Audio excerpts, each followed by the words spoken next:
I drove 7 hours through a blinding sandstorm just to surprise my family for Thanksgiving, only to be left standing in the freezing cold. My sister cracked the heavy oak door open, looked me up and down with absolute disgust, and smirked. "Do you not get the hint?" she whispered, her voice dripping with venom.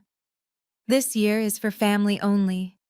And before I could even process the cruelty of her words, the door slammed shut in my face. The deadbolt clicked. I stood alone on the porch of the massive Atlanta mansion. My name is Chloe. I am 32 years old, and up until that exact moment, I was the invisible bank account keeping that very mansion from being foreclosed. Before I tell you exactly how I dismantled their fake billionaire lifestyle before the turkey was even cold, let me know what city you are watching from in the comments below. Hit like and subscribe if you have ever had to cut off toxic family members who mistook your generosity for weakness. I turned around and walked slowly back to my car. The wind was howling, whipping sand and dead leaves against my face, biting through the thin fabric of my simple wool coat. I climbed into the driver's seat of my unassuming sedan, shivering, staring through the windshield at the brightly lit windows of the house. Inside, I could see the silhouettes of my parents, Thomas and Brenda. I could see my sister Jasmine and her flashy husband, DeAndre. They were laughing, pouring expensive wine into crystal glasses, celebrating. They looked like the perfect, wealthy, successful family they always pretended to be for the church congregation and their country club friends. I gripped the steering wheel so hard my knuckles turned white. For years I had played the role of the quiet, unremarkable daughter. I worked in commercial real estate and managed private equity. I built a massive portfolio from nothing. But because I wore plain clothes, drove a normal car, and refused to flash designer labels, my family assumed I was just a low-level office worker struggling to get by. They had no idea that I was the sole owner of the LLC that held the deed to the very house they were standing in. They had no idea that when they faced bankruptcy 5 years ago, I quietly bought the property and set up a blind trust to cover the mortgage so my parents could keep their precious social status. Suddenly, my phone buzzed in the cup holder. The sudden noise made me jump. I pulled the phone out expecting a weather alert about the storm. Instead, the screen lit up with a text message from my father. I opened it, my eyes scanning the words. It was an accidental text clearly meant for my mother. The message read, "I cannot believe she actually showed up. Does she really think she is welcome here dressed like a homeless person? DeAndre said if she comes inside, he is taking his VIP investors and leaving immediately. We cannot risk her ruining the aesthetic tonight. Tell Jasmine to make sure the doors are locked." I read the message again, and then a third time. The words burned into my brain. Ruining the aesthetic. VIP investors. I stared at the glowing screen, waiting for the familiar sting of tears, waiting for the heartbreak that usually accompanied my family's rejection. But the tears never came. Instead, a profound, chilling clarity washed over me, the anxiety I had carried for years, the constant need to please them, the desperate hope that one day they would love me for who I was. All of it simply evaporated in the cold air of my car. They did not see me as family. They saw me as a stain on their carefully curated image. Jasmine was the golden child, the beautiful entrepreneur, running a high-end hair and aesthetics spa. DeAndre was the successful businessman driving leased luxury cars. My parents were the wealthy philanthropists. And I was just the embarrassing secret they had to hide when important people came over. I did not scream. I did not march up to the door and pound on the wood. I leaned back in my seat, the engine idling, the heater finally starting to blow warm air against my frozen hands. I opened my banking app. The blue interface loaded, displaying my private accounts, my investment portfolios, and the family trust account I managed. I navigated to the automated payments section. My finger hovered over the screen. For 5 years, I had quietly subsidized their illusion of grandeur. I paid the exorbitant mortgage on the Atlanta mansion so my parents could host their lavish parties. I paid the commercial lease for Jasmine's upscale spa because her business was constantly operating in the red. And I paid the monthly balance on a high-limit credit card that DeAndre used to rent his luxury vehicles and buy designer suits under the guise of it being a corporate expense account I had secured for him through my firm. I tapped the first payment, the mansion mortgage. A prompt appeared asking if I was sure I wanted to cancel this recurring transfer. I clicked confirm. I scrolled down to the next item, the commercial lease for the spa. Jasmine always bragged on social media about being a self-made boss, completely oblivious to the fact that her landlord was a holding company I controlled, and that I was the one covering her rent every single month when her revenue fell short. I tapped cancel, confirm. Finally, I found the credit card account, DeAndre's lifeline, the plastic he flashed at expensive steakhouses to impress his fake friends. I did not just cancel the automatic payment. I went into the card settings and reported the card as permanently disabled due to unauthorized use. The account locked instantly. I sat there in the dark, watching the storm rage outside. In less than 3 minutes, I had completely dismantled the financial foundation of my family's entire existence. I had cut the puppet strings. They were inside eating turkey, pouring wine, completely unaware that the floor had just fallen out from under them. They thought they were protecting their wealthy aesthetic from their poor, embarrassing relative. They had no idea they had just locked the bank out in the cold. I put my car in reverse, backed out of the long, sweeping driveway, and drove away into the night. I did not look back. I drove to a luxury hotel downtown, checked into a penthouse suite, ordered room service, and slept better than I had in my entire life. The storm passed overnight. The morning sun was bright and unforgiving. At exactly 7 in the morning, my phone began to vibrate on the nightstand. I reached over and picked it up. The screen was flooded with notifications. There were 70 missed calls, 50 from Jasmine, 15 from my father, and 5 from DeAndre. There were also 5 frantic voicemails. The illusion had shattered much faster than I anticipated. Black Friday had arrived, and with it the brutal reality of their empty bank accounts. I smiled, took a sip of my coffee, and pressed play on the first voicemail. "Chloe, pick up the phone right now." It was DeAndre. His voice was breathless, panicked, lacking all the smooth, arrogant bravado he usually paraded around in. "I am at the private terminal at Hartsfield-Jackson. I was trying to charter the jet for the investors to head down to Miami for the weekend, and the concierge is telling me the black card is locked." "Locked, Chloe. Do you have any idea how embarrassing this is? Call the bank. Fix this glitch before my guys get back from the lounge. Call me back right now." I took a slow, deliberate sip of my espresso. The rich, dark roast tasted like absolute victory. DeAndre was trying to charter a private jet, a jet he expected me to pay for to impress venture capitalists he was trying to scam. I deleted the message. The next voicemail was from my father. "Chloe, it is your father. I do not know what kind of tantrum you are throwing because you felt left out last night, but your mother went to the grocery store to pick up the catering order for the church gala this weekend, and her card was declined. The bank teller had the audacity to tell her the account was closed." Closed. "You need to stop this childish behavior immediately. Transfer the funds into the primary account within the hour. We have an image to maintain, and I will not have you ruining it because you are feeling sensitive. Call me." I laughed out loud. The sheer blinding entitlement was almost impressive. My father honestly believed that cutting off his access to my hard-earned money was a childish tantrum. He believed that my entire existence was meant to serve as a silent, invisible engine for his social climbing. I deleted that message too. There were 3 more voicemails, each one escalating in panic and anger. But before I could listen to the 4th, the phone vibrated in my hand. The screen flashed with an incoming call. It was Jasmine. I let it ring 3 times, savoring the moment before I finally swiped the green button and brought the phone to my ear. I did not say hello. "Chloe, what is wrong with you?" Jasmine shrieked. She did not sound panicked. She sounded furious, dripping with the kind of bratty indignation she had perfected since childhood. Through the receiver, I could hear the unmistakable ambient noise of a high-end luxury boutique. Soft classical music playing in the background. The hushed, polite murmurs of sales associates. The clinking of hangers on metal racks. Jasmine was in Buckhead, the most expensive shopping district in Atlanta, right in the middle of the Black Friday rush. I am standing at the register at Saks. Jasmine hissed, her voice trembling with rage. I have my entire bridal party here. We are trying to buy the matching Cartier bracelets for the bachelorette trip next month, and the cashier just told me my card is declined. Declined, Chloe.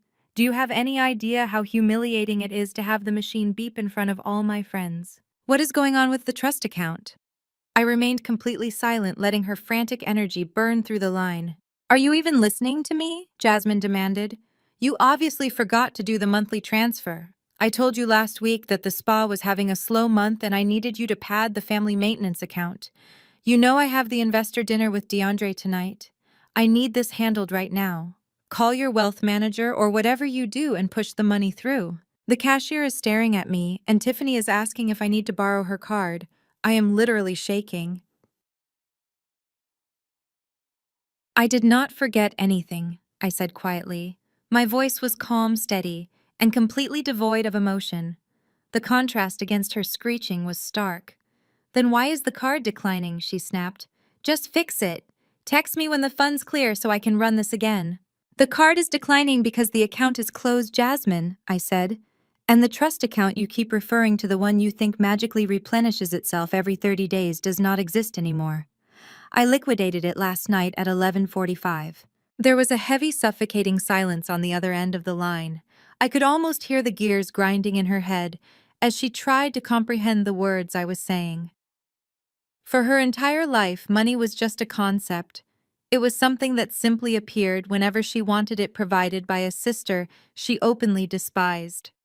She had zero understanding of financial mechanics, equity, or consequences. What do you mean you liquidated it? Jasmine asked, her voice dropping to a harsh whisper. The anger was suddenly replaced by a creeping, icy panic. You cannot do that. That is family money. That is the money for my spa, for Dad's mortgage. You cannot just take it. It is not family money, Jasmine, I explained, speaking slowly as if I were addressing a very slow child. It is my money. I earned it. I invested it. I grew it. I created the LLC that leases your commercial space.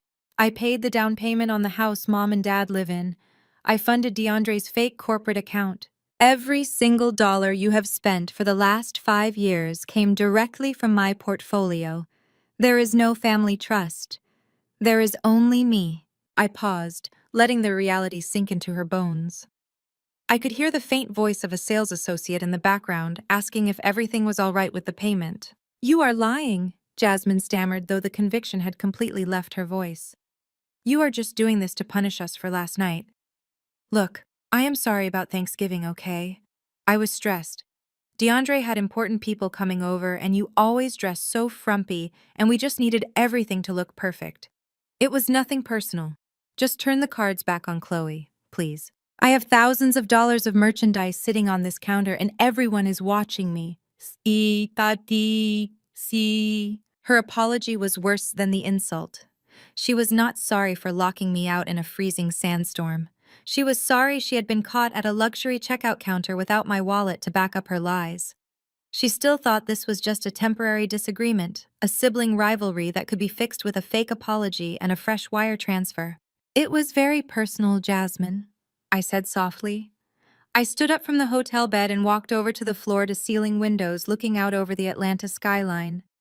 I could see the exact high-rise building where my investment firm was headquartered. I owned a floor of that building.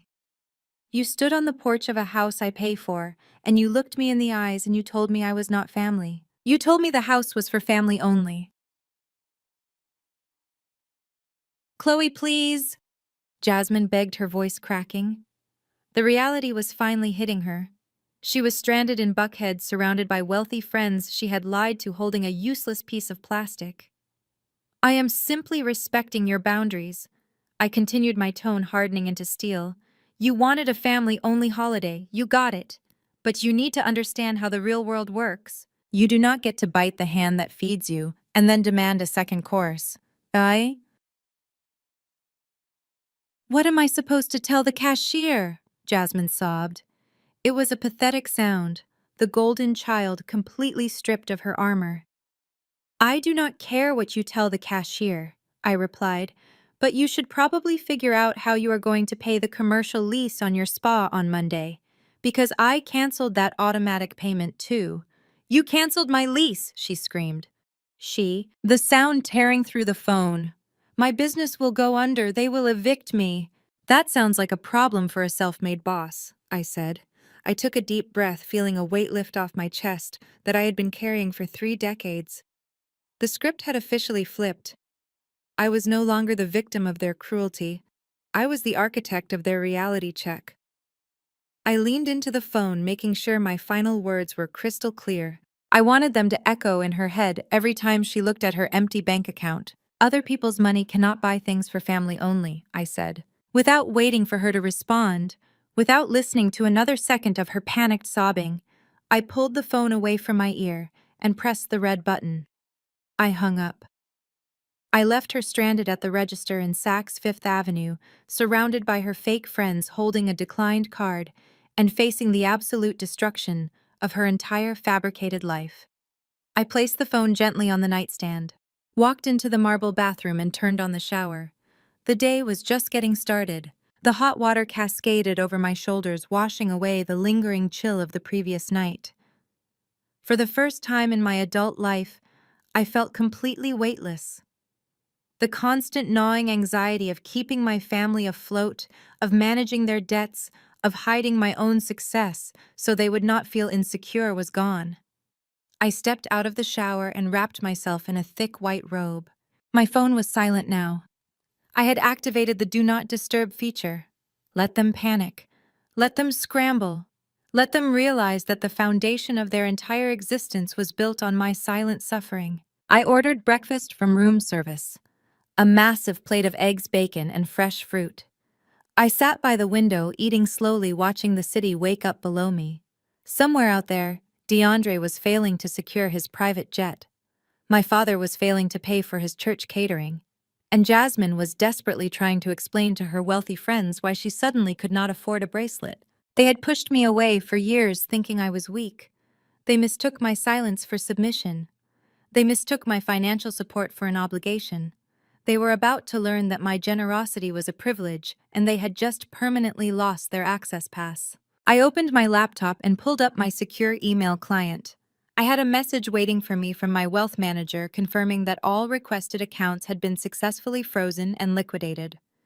The funds were safely moved into a private holding account under my sole name. The next step was legally securing the assets they were currently occupying. I typed out a quick message to my attorney, asking him to prepare the necessary documents for Monday morning. The foreclosure process on the mansion would take a little time, but the eviction notice for the spa could be served immediately. I closed the laptop, a genuine smile spreading across my face. The storm had passed, and the wreckage they left behind was entirely their own. I had barely closed my laptop when the silence of the hotel room was broken by a soft ringtone. I glanced at my phone resting on the nightstand. The caller ID displayed Aunt Maxine. My hand hesitated for a fraction of a second before I picked it up. Maxine was my mother's older sister, and she was the only person in that entire bloodline who possessed a shred of integrity. She was also the only person who knew the absolute truth about my financial situation and the lengths I had gone to in order to keep my parents from drowning. I swiped the screen and answered. "Hey, Auntie," I said, keeping my voice gentle. "Chloe, thank God you picked up," Maxine whispered. Her voice was raspy, tight with anxiety, and I could hear the faint sound of a television playing in the background. "I am so sorry about last night. I am so incredibly sorry. If I had known what they were going to do when you pulled into the driveway, I would have walked out that front door and driven away with you." "I know you would have, Auntie," I replied. "It is okay. I am fine. I am actually more than fine. You do not need to put on a brave face for me, baby," she said. "I saw you standing out there in that storm. I saw Jasmine lock the door on you. I gave your mother a piece of my mind, packed up my pie, and left right after. I have been up all night sick to my stomach over it. But you need to know why they did it. You need to know what was actually happening inside that house." I leaned back against the plush headboard of the hotel bed, crossing my legs. "I am listening," I said. Maxine took a deep breath. That dinner was not a family Thanksgiving. It was a theatrical production. DeAndre had invited a man named Marcus Sterling. He is a major venture capitalist from New York. Apparently, DeAndre has been trying to get a $5 million investment from him to launch some kind of luxury wellness franchise. He needed Sterling to believe he was already operating at a billionaire level. I let out a dry, humorless laugh. So they used my house as their movie set. Exactly. Maxine spat, her tone dripping with disgust. DeAndre walked that man through the foyer, pointing at the vaulted ceilings, bragging about how he imported the timber from Italy. He poured $500 bottles of wine and talked about his vast real estate portfolio. And Jasmine was right next to him, wearing a gown that looked like it belonged on a red carpet. She sat across from Mr. Sterling and looked him dead in the eye, taking full credit for the spa. She told him she bootstrapped the entire operation herself. She talked about her vision, her hard work, and her relentless grind. My grip on the phone tightened slightly. Jasmine had not worked a full 40-hour week in her entire life. When the spa was struggling to make payroll last year, she spent 2 weeks in Tulum on vacation, while I wired funds to keep her employees from quitting. I almost choked on my mashed potatoes, Maxine continued. I sat there watching them spin these ridiculous, extravagant lies. And your parents just nodded along. Thomas was puffing out his chest, acting like the proud patriarch of an empire. Brenda was playing the perfect society hostess. They were serving up this fantasy of the ultimate self-made wealthy family. And then I showed up, I said quietly. Maxine sighed heavily. Yes, you showed up. Brenda saw your headlights in the driveway. She looked out the window and saw you getting out of your Honda wearing that plain wool coat you love so much. Pure panic set in. DeAndre grabbed Jasmine by the arm and hissed that if Sterling saw you, the entire aesthetic would be ruined. He said you looked like a secretary. He said if Sterling started asking you questions, you would probably admit you actually work for a living, and it would destroy their image of being generational wealth. They locked me in a freezing sandstorm because my coat was not designer, I stated. I wanted to hear it out loud. I wanted the absolute absurdity of their vanity to echo in the room. They locked you out because they are ashamed of the very person who keeps a roof over their heads, Maxine said, her voice shaking with anger now. I looked your father in the eyes after Jasmine shut that door. I asked him how he could let his own flesh and blood stand out in the freezing cold. Do you know what he told me? He said you would understand. He said you were a practical girl and you would realize that this dinner was about securing Jasmine's future. A practical girl, that was their code word for the ugly duckling. The workhorse, the ATM machine. I could not hold my tongue anymore, Chloe, Maxine said, her breathing heavy. I looked around that dining room at the imported rugs, the crystal chandeliers, the massive oak table, and I just snapped. I pulled Thomas into the kitchen where Sterling could not hear us. I reminded him of exactly where he was 5 years ago. I reminded him of the tears he cried in my living room when the IRS was auditing him and his bank accounts were overdrawn by $50,000. 5 years ago, my father had made a series of catastrophic, arrogant investments in a failing logistics company. He lost everything. They were a week away from Chapter 11 bankruptcy.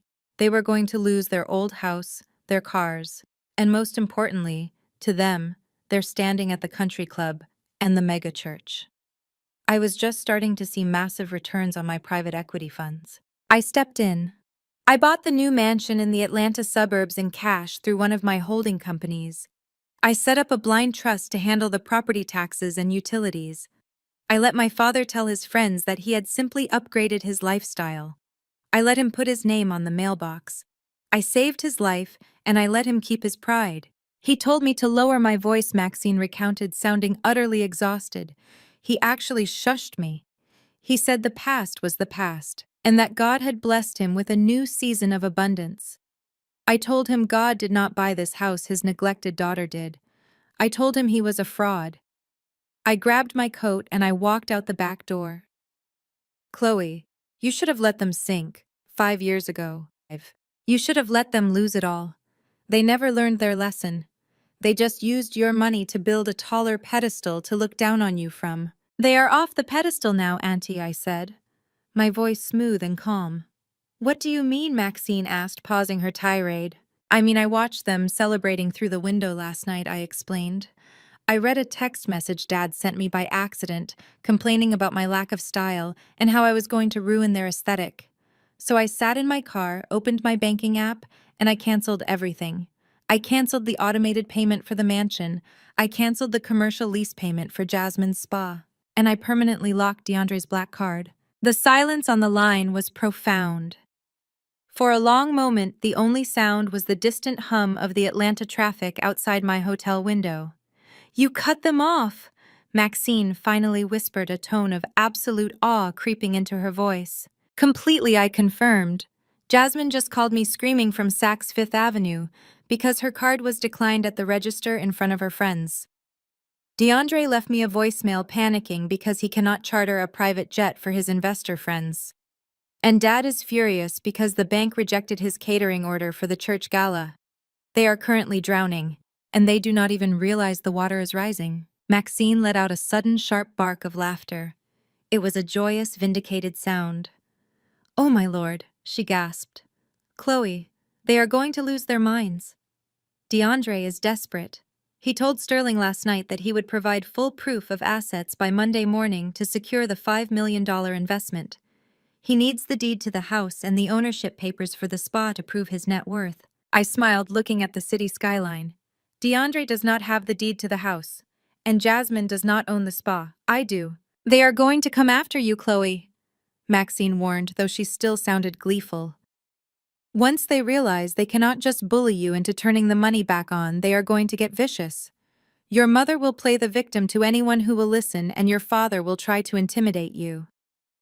DeAndre is a cornered animal right now. He needs that venture capital money because I suspect he owes a lot of dangerous people around town. He plays rich, but he is swimming in debt." "Let them come," I said calmly. "I have spent my entire adult life building ironclad legal fortresses. Let them try to break down my walls." I am meeting with my corporate attorney on Monday morning.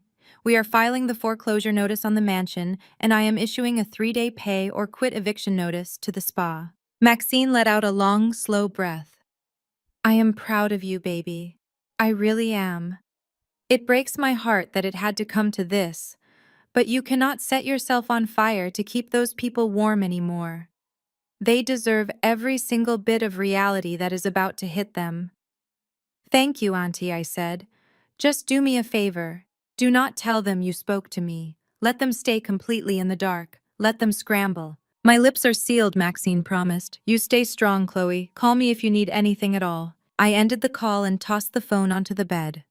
The missing puzzle pieces had just fallen perfectly into place. The cruelty of last night was not just casual arrogance. It was a calculated, desperate move by a group of frauds trying to secure a $5 million payday from a New York investor.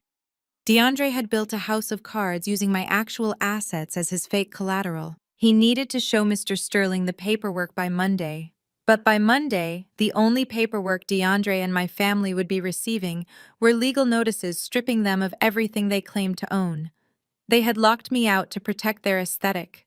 I was going to lock them out of their entire lives. I let the phone sit on the nightstand for another hour, savoring the profound silence of my hotel suite. I ordered a second cup of coffee and watched the morning news, feeling completely detached from the chaos I knew was unfolding across the city.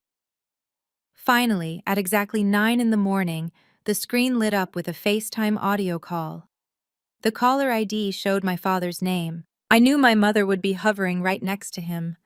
They always hunted as a pair when they wanted to intimidate me. I took a deep breath, swiped the green icon, and put the phone on speaker, setting it gently on the glass coffee table. "Hello," I said. My voice was entirely neutral. "Chloe, what on earth is wrong with you?" My mother's voice pierced through the speaker, sharp and immediately accusatory. There was no hesitation, no soft greeting, and absolutely no apology for leaving me out in a freezing sandstorm the night before. "Are you out of your mind? Have you completely lost your grip on reality?" "Good morning, Mom," I replied calmly. "Do not good morning me," she snapped. Her breath was hitching, a classic tactic she used to simulate distress when she was actually just furious. "Jasmine is having a complete mental breakdown in the middle of a department store. DeAndre is pacing the floor, threatening to punch a hole in the wall. And your father just had his card declined at the caterer. You are throwing a childish, malicious temper tantrum and it stops right now. I took a sip of my coffee. I am not throwing a tantrum, Mom. I am simply restructuring my finances. Since I am not considered family, I decided I should no longer be funding the family lifestyle.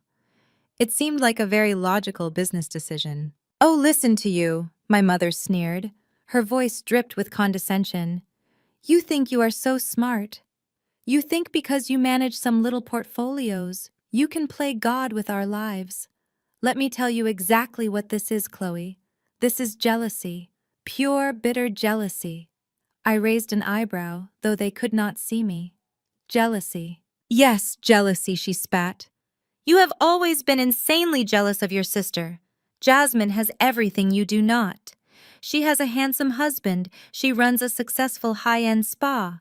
She is beautiful, she is social, and she is building a legacy. And what do you have? You sit alone in your little apartment wearing your cheap clothes, working yourself to the bone with nothing to show for it. You saw her shining last night hosting that important investor, and you just could not handle it. You had to try and ruin her big moment because you are miserable. The sheer audacity of her delusion was almost breathtaking. She was defending Jasmine's fake empire, completely ignoring the fact that I was the one who bought the bricks, paid the staff, and kept the lights on.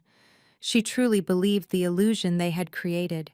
Or perhaps she just needed to believe it to justify her blatant favoritism. Mom, Jasmine does not run a successful spa, I said, keeping my tone perfectly level. Jasmine runs a deficit. I cover her losses every single month. DeAndre is not a successful businessman. He is a fraud leasing cars on my credit. Stop lying. My father's voice boomed through the speaker, cutting off my mother. He had clearly snatched the phone. I will not sit here and listen to you slander your sister and your brother-in-law just because you are feeling vindictive. I am not slandering anyone, Dad, I replied. I am stating financial facts. I do not care about your fabricated facts, he barked. His voice was thick with the kind of arrogant authority he usually reserved for his sermons at the dinner table.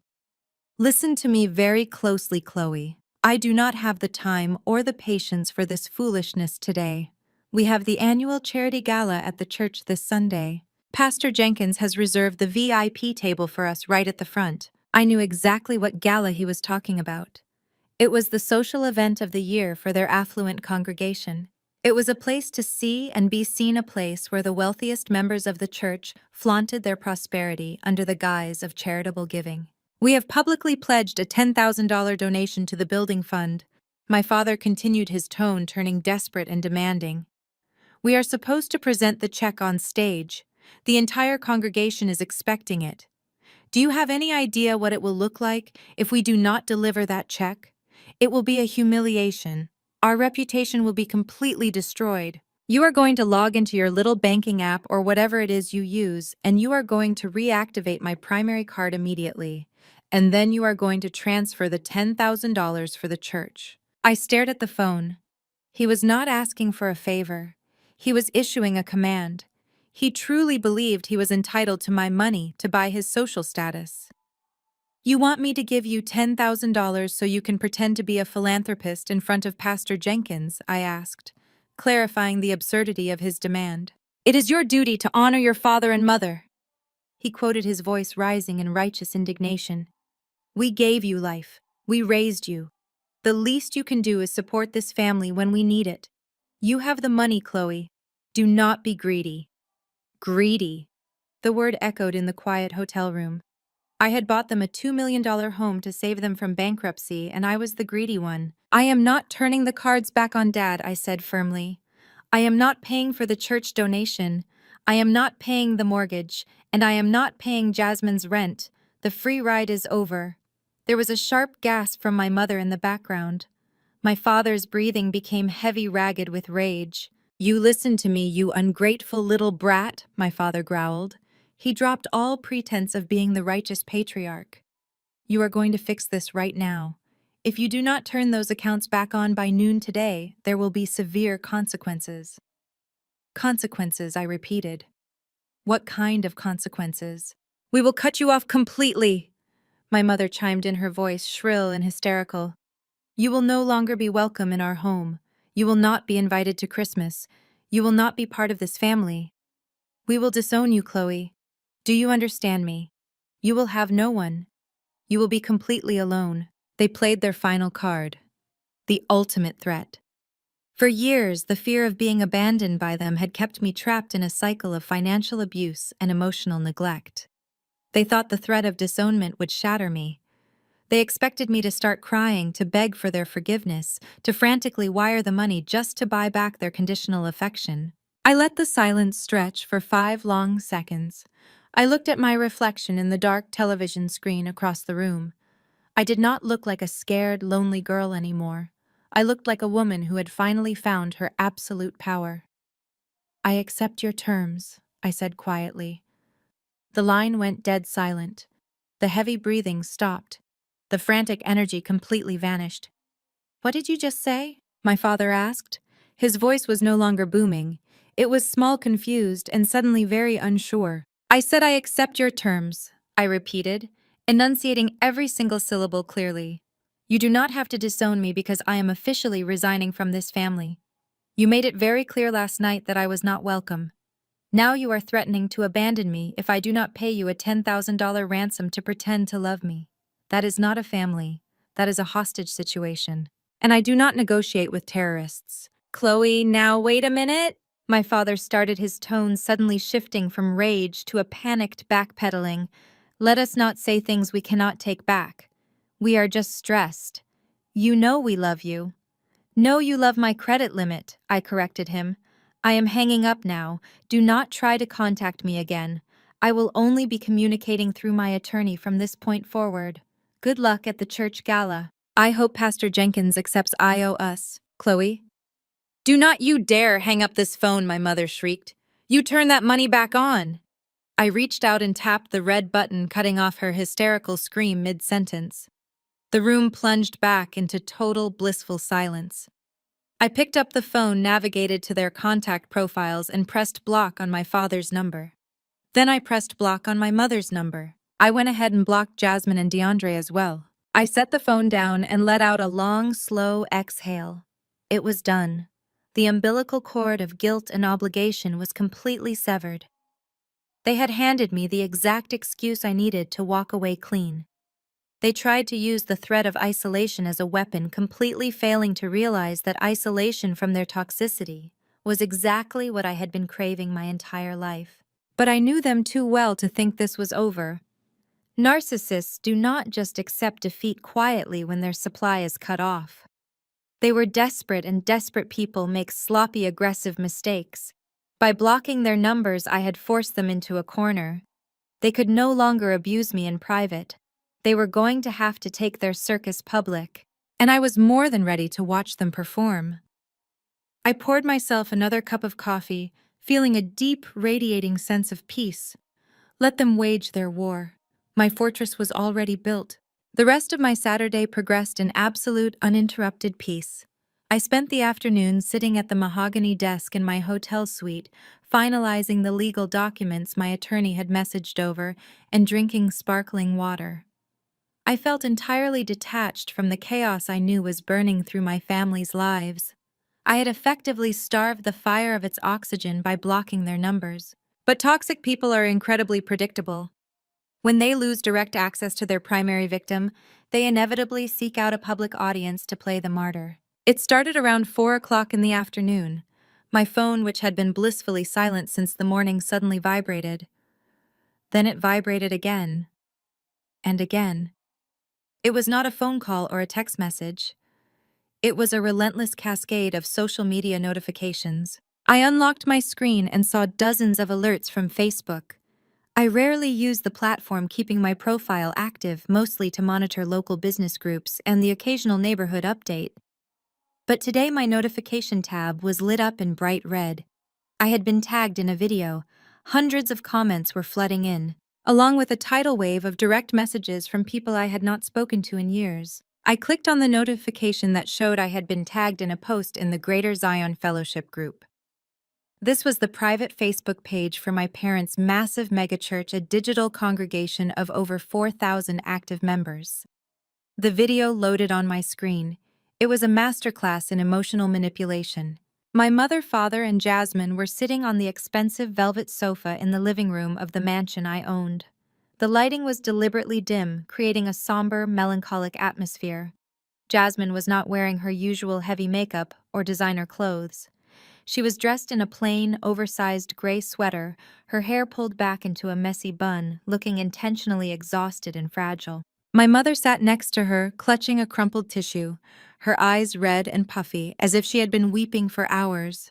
My father sat on the other side, leaning forward with his hands clasped together, playing the role of the weary, heartbroken patriarch, holding his devastated family together. I tapped the screen to unmute the video.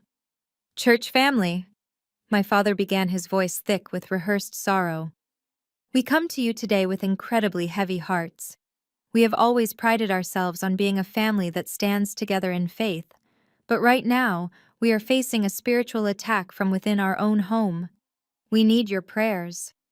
My mother dabbed her eyes with the tissue, letting out a perfectly timed trembling sigh. "Many of you know our eldest daughter, Chloe." My father continued, looking directly into the camera lens. "We love Chloe deeply, but lately she has been struggling. She has lost her way. Last night, during our family Thanksgiving dinner, Chloe suffered a severe mental breakdown." I raised an eyebrow, staring at the screen. A mental breakdown. That was their angle. It was brilliant in its cruelty. By framing me as mentally unstable, they instantly discredited anything I might say in my defense. "She has always struggled with feeling inadequate," my mother chimed in, her voice shaking. "We have tried everything to help her, to include her, to make her feel loved. But the jealousy she harbors toward her sister has completely consumed her. Seeing Jasmine so happy, seeing her beautiful marriage to DeAndre, and watching her spa business flourish, it just broke something inside Chloe's mind." The camera panned slightly, focusing on Jasmine. She looked down at her hands, squeezing her eyes shut until a single tear rolled down her cheek. "I just wanted us to be a family," Jasmine whispered, her voice cracking with fake emotion. But Chloe could not handle it. She left the house in a rage last night. And then she did something unforgivable. Because of her job in finance, she had access to some of our personal information.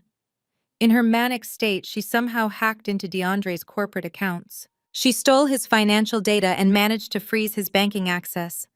She even targeted my spa, trying to disrupt my commercial lease payments out of pure spite. I let out a sharp breath. The audacity of the lie was staggering. They were sitting inside a house I paid for, claiming I had hacked them, when in reality, I had simply stopped giving them my own money.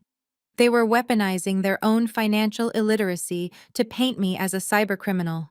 "DeAndre is working with the bank and the authorities to resolve this identity theft," my father said, his tone turning grave and protective. "But the damage is severe. Chloe has actively tried to ruin her sister's livelihood and destroy my son-in-law's reputation. We are heartbroken. We have tried to reach out to her to get her psychiatric help, but she has blocked all of our numbers and vanished. We are asking for our church community to pray for Chloe's soul and to pray for our family as we navigate this devastating betrayal." The video ended with my mother burying her face in her hands and sobbing loudly. I sat back in my chair, staring at the frozen frame of the video. It was a spectacular performance. They had completely inverted reality. They had preemptively struck, creating a narrative where they were the innocent victims of a bitter, deranged spinster who was trying to steal their hard-earned success. I scrolled down to look at the comments under the video. There were over 300 of them, and the number was climbing by the second. The church community had swallowed the lie whole. Sister Beatrice, the head of the women's ministry, wrote, "Praying for your beautiful family. We always knew there was a dark spirit in that girl. She never dressed right for service and always kept to herself. She needs an exorcism." Deacon Miller commented, "Stay strong, Thomas. Do not let the devil destroy what you have built. If you need anything for the gala tomorrow, the congregation stands with you. That girl will face the Lord's judgment for what she has done to her sister." I closed the Facebook app and opened my direct messages. The vitriol was even worse in private. People who had barely spoken 2 words to me in 10 years were suddenly experts on my character and my mental health. An old high school friend of Jasmine's sent me a message saying, "You are a disgusting, bitter spinster. You have always been jealous of Jazz because she is gorgeous and successful and you are nothing. Trying to ruin her business because no man wants you is pathetic. Get help, psycho." Another message from a woman in the church choir read, "You should be ashamed of yourself. Your parents gave you everything. To steal from your own brother-in-law is a federal crime. I hope they lock you up and throw away the key. You are a broke, miserable woman." Message after message poured in. They called me ungrateful. They called me a thief. They called me crazy. They picked apart my looks, my marital status, and my perceived lack of wealth, using every insecurity my family had ever projected onto me as ammunition. My parents had unleashed an entire community of self-righteous bullies to do their dirty work. They thought the sheer volume of public shaming would break me. They thought I would panic, unblock their numbers, and beg for them to take the video down in exchange for turning the money back on. But they had fundamentally miscalculated who they were dealing with. I did not feel a single ounce of shame. I did not feel the urge to cry, and I certainly did not feel the need to jump into the comment section to defend myself. Getting into a mudslinging contest on Facebook with a bunch of hypocritical churchgoers was a waste of my energy. Instead, I looked at the situation through the cold, calculating lens of a private equity manager. What my family had just done was not just mean, it was highly actionable. They had publicly accused me of a federal crime. They had claimed I hacked banking systems, committed identity theft, and interfered with a commercial business. They had published these claims to an audience of thousands. They had documented their own defamation in high-definition video. I opened the screen recording application on my phone. I pressed record and slowly scrolled through the video, capturing every second of their fabricated claims. Then, I scrolled through the comment section, recording the public damage to my reputation. I opened my direct messages and took screenshots of the most vile threats and accusations, making sure the names and timestamps were clearly visible. I gathered all the digital evidence, attached it to a secure file, and drafted a new email to my corporate attorney. The subject line read, "Additional evidence for Sunday, defamation and libel." I attached the video and the screenshots and typed a brief message. "Please add these to the file. They are publicly claiming I stole from them and hacked their accounts.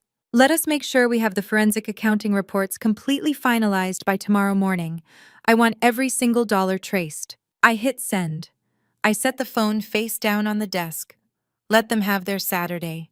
Let them soak in the sympathy of the congregation.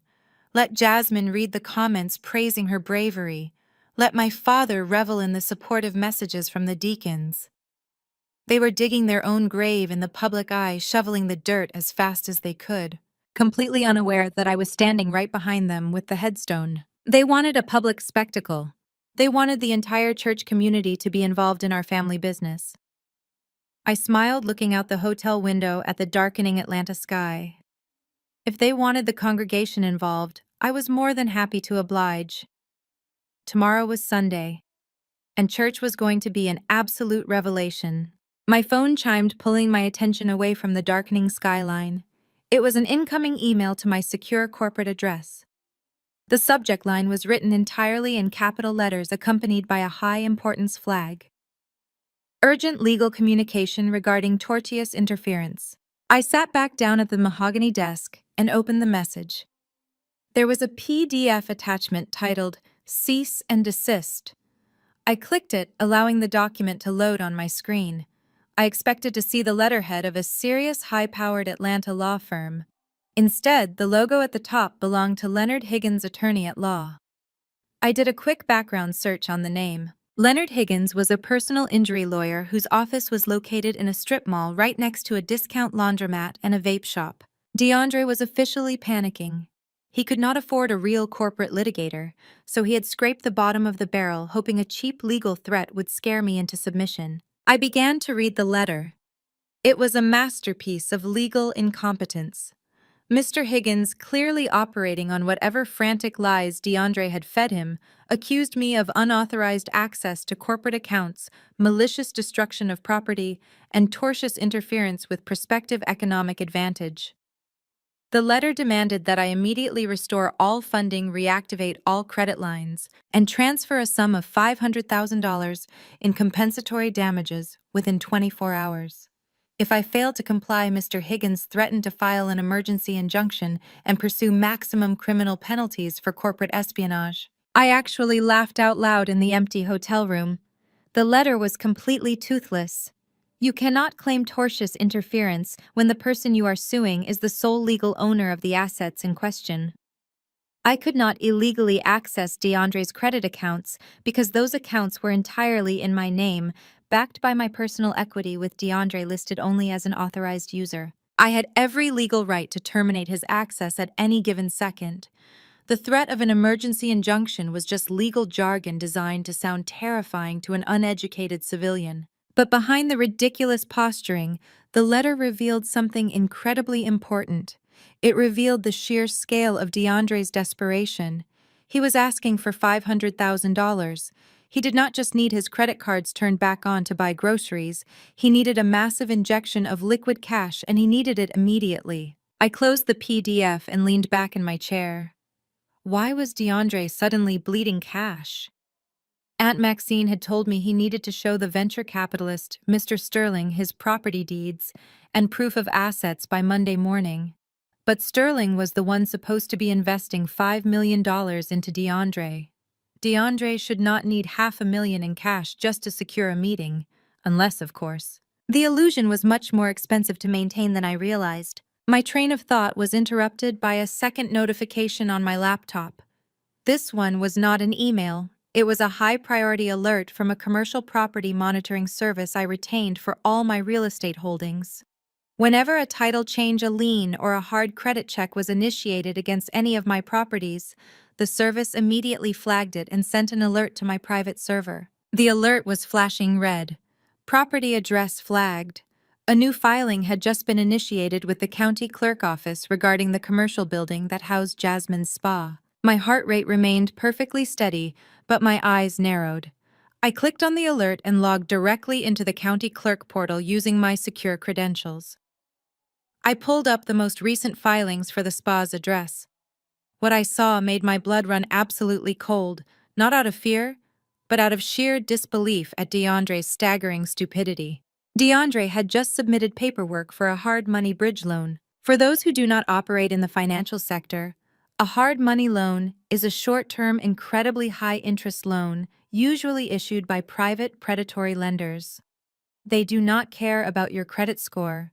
They only care about the collateral you put up. If you default, they take the property immediately, no questions asked. DeAndre had gone to a firm called Apex Capital Solutions. He had applied for a $200,000 cash advance, agreeing to an extortionate 40% interest rate. But the loan amount was not the shocking part. The shocking part was the collateral he had used to secure the cash. I opened the scanned PDF of the loan application filed with the county. There, at the bottom of the document, was a forged deed to the commercial property. DeAndre had fabricated legal documents claiming that he and Jasmine were the sole managing members of the LLC that owned the building. He had literally forged my signature on a fake transfer of ownership notarized by God knows who, and handed it over to a predatory lender to get $200,000 in fast cash. The pieces of the puzzle aggressively snapped together. DeAndre was drowning in debt. The luxury cars, the designer suits, the lavish dinners at steakhouses, none of it was real. He had been using my credit card to float his lifestyle, but he had clearly been borrowing money from dangerous people on the side to fund whatever hidden vices he had. When I cut off the black card on Thursday night, his entire house of cards collapsed. The people he owed money to probably started calling. He needed cash to pay them off, and he needed cash to rent the private jet and impress Mr. Sterling this weekend. So, in a state of absolute blind panic, he committed multiple federal felonies. He forged a property deed. He committed wire fraud by submitting the fake documents electronically. and he committed bank fraud by securing a loan against an asset he did not own. He took the $200,000 from Apex Capital, probably thinking he could use the venture capital money from Mr. Sterling on Monday to quickly pay off the hard money loan before anyone noticed. It was the classic desperate move of a cornered con artist. He was robbing Peter to pay Paul, assuming he was smart enough to outrun the law. I downloaded the forged deed, the loan application, and the alert notifications. I saved everything to an encrypted flash drive. DeAndre thought he was playing a game of family intimidation. He thought sending a cheap lawyer after me would distract me from checking the actual property records. He thought I was just a naive, jealous sister throwing a tantrum over Thanksgiving dinner. He had no idea he had just handed me the exact weapon I needed to destroy him completely and permanently. I picked up my phone and called my corporate attorney. It was a Saturday evening, but when you pay a retainer as large as mine, your lawyer answers on the first ring. "Good evening, Chloe." His deep, calm voice came through the speaker. "I received the defamation evidence you sent over earlier. I have added it to the file. We are completely prepared for Monday." "We have a massive change of plans," I said, keeping my voice low and precise. "Monday is too late. The timeline just accelerated. I need you to pull the county clerk filings for the commercial property on West Peachtree Street immediately." I heard the sound of a keyboard clacking on his end. "Give me 1 second. Okay, I am in. What am I looking for?" "Look at the filing submitted exactly 45 minutes ago by Apex Capital Solutions," I instructed. The line was quiet for a few moments as he read through the documents. Then I heard a sharp intake of breath. "Chloe, this is a forged deed." He listed himself as the primary equity holder. "He just leveraged your property for a $200,000 predatory loan." "Yes, he did," I replied. "This escalates things far beyond a simple civil eviction or a family dispute," my attorney said, his professional tone shifting into something much more intense. "This is grand larceny. This is federal wire fraud. I need to contact the district attorney office immediately. We need to freeze this loan disbursement before the funds clear into his account." "Do not freeze the funds," I commanded softly. What he asked clearly shocked. "Chloe, if they disperse that cash, it will be a nightmare to track down, and your property will temporarily have a fraudulent lien on it." "I can easily prove the lien is fraudulent," I said. "I want the money to clear into his account. I want the crime to be fully completed. If you stop the transfer now, he can claim it was a misunderstanding or a clerical error. If he takes possession of the cash, there is no defense. The trap snaps shut." There was a long pause on the other end of the line. "You are playing a very dangerous game." "I am playing a winning game," I corrected him. "I want you to draft a comprehensive forensic report detailing the forgery, the exact timeline of the loan application, and his history of embezzlement from the spa. I want hard copies printed out and placed in a sealed folder." "When do you need the hard copies?" he asked. "Tomorrow morning," I said. "Meet me at the hotel at 8. Bring your security personnel. We are going to church." "Understood," he said. "I will see you in the morning." I ended the call. The hotel room was completely dark now, illuminated only by the glow of the city lights pouring through the window. DeAndre had tried to terrify me with a fake lawsuit. He tried to bully me into giving up my peace. Instead, he had walked blindly into a federal prison sentence. I walked over to the closet and pulled out the outfit I had selected for the next day. It was not the plain, unassuming clothing I usually wore to appease my parents. It was a perfectly tailored charcoal gray designer suit. It was the armor of a woman who owned the room before she even stepped inside. My parents wanted to put on a show for the congregation. They wanted to stand on the stage and present a fake $10,000 donation to maintain their pathetic social hierarchy. They wanted everyone to look at them. Tomorrow, they were going to get exactly what they wanted. Everyone was going to look at them. But they were not going to see a perfect, wealthy family. They were going to see a group of frauds entirely stripped of their power, exposed to the bone with absolutely nowhere to hide. At exactly 8 o'clock on Sunday morning, there was a sharp, authoritative knock on the heavy oak door of my hotel suite. I had been awake since 5, drinking black coffee and watching the sun rise over the Atlanta skyline, feeling a profound sense of calm. I walked over and opened the door. My corporate attorney, Harrison Cole, stood in the hallway. Harrison was a formidable man in his late 50s, a senior partner at one of the most ruthless litigation firms in the state. He did not handle petty family squabbles. He handled corporate takeovers, multi-million-dollar asset recoveries, and white-collar criminal prosecution. Flanking him were two massive men in dark suits. Private security contractors he had brought along precisely as I requested. "Good morning, Chloe," Harrison said, his voice a low, gravelly baritone. He stepped into the room, signaling the security details to wait by the door.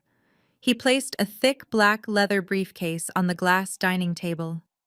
"Good morning, Harrison," I replied, taking a seat opposite him. "I see you brought the heavy artillery." Harrison did not smile. He clicked the locks on the briefcase and flipped it open. When dealing with federal wire fraud, forged property deeds, and a family history of volatile entitlement, I prefer to leave absolutely nothing to chance.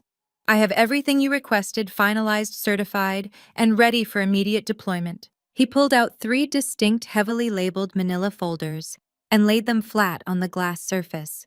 These folders contained the absolute destruction of my family's fabricated reality. We were not just going to embarrass them. We were going to legally annihilate their ability to ever use my assets again. "Let us review the operating agreements first," I said, pointing to the thickest folder on the left. Harrison opened it, sliding a stack of notarized documents toward me. "This is the Master Operating Agreement for Zenith Aesthetics, LLC, the holding company that owns your sister's spa. As you know, the documents clearly establish you as the sole managing member with 100% equity. Jasmine is classified purely as an at-will salaried employee acting as the daily operations manager. She holds 0 ownership stakes, 0 voting rights, and 0 claim to the commercial lease." I traced my finger over the signature lines. For 5 years, Jasmine had paraded around Atlanta telling anyone who would listen that she was a self-made mogul. She printed business cards calling herself the founder and CEO. She did interviews with local lifestyle blogs about the hardships of building an empire from the ground up. In reality, I had legally structured the company so that I could terminate her employment and seize control of the physical location at a moment's notice. "Because you canceled the automated lease payment on Thursday, the LLC is now officially in breach of its commercial lease agreement with the building management, which you also own through a separate holding company," Harrison explained, outlining the beautiful legal loophole I had created. This allowed me to legally issue a 3-day pay or quit eviction notice this morning. The notice was electronically served to the spa's official email address at exactly 7 a.m., and a physical copy was taped to the front glass doors of the business 10 minutes ago by a process server. "Jasmine has 72 hours to produce the back rent, which she cannot do because you froze her accounts, or the locks will be changed by the sheriff." "Perfect," I said softly. She wanted a business. Now she gets to experience the reality of business overhead. "Move on to the house." Harrison closed the first folder and opened the second. This contained the deed to the sprawling suburban mansion my parents were currently using to host their fake society dinners. 5 years ago, when your father was facing bankruptcy, he signed over full financial power of attorney to you, Harrison stated, tapping a piece of paper bearing my father's desperate scribbled signature. "He did this so you could secretly negotiate with his creditors and hide his financial collapse from his country club friends." What he conveniently forgot or simply failed to read was that the power of attorney agreement remained active indefinitely unless formally revoked in writing. He thought I was just his personal accountant. I noted a bitter smile crossing my lips. He thought I existed to balance his checkbook and make his problems disappear. "His ignorance is your ultimate leverage," Harrison said. "Because he never revoked the power of attorney, and because you purchased the new mansion entirely through your private trust, you are the sole legal owner of the property. Your parents are legally classified as month-to-month tenants paying 0 rent.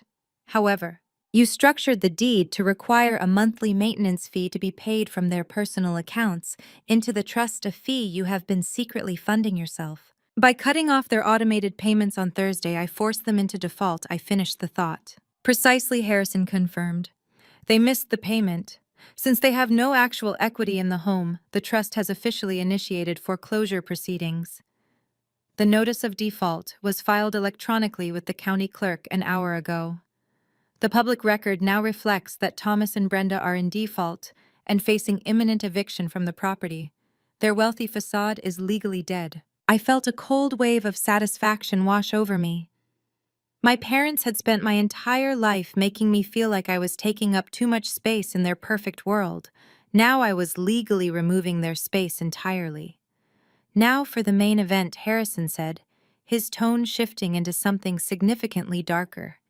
He opened the third folder. This was the folder containing the forensic accounting report on DeAndre alongside the hard evidence of his federal crimes. Harrison laid out the forged deed I had discovered the night before.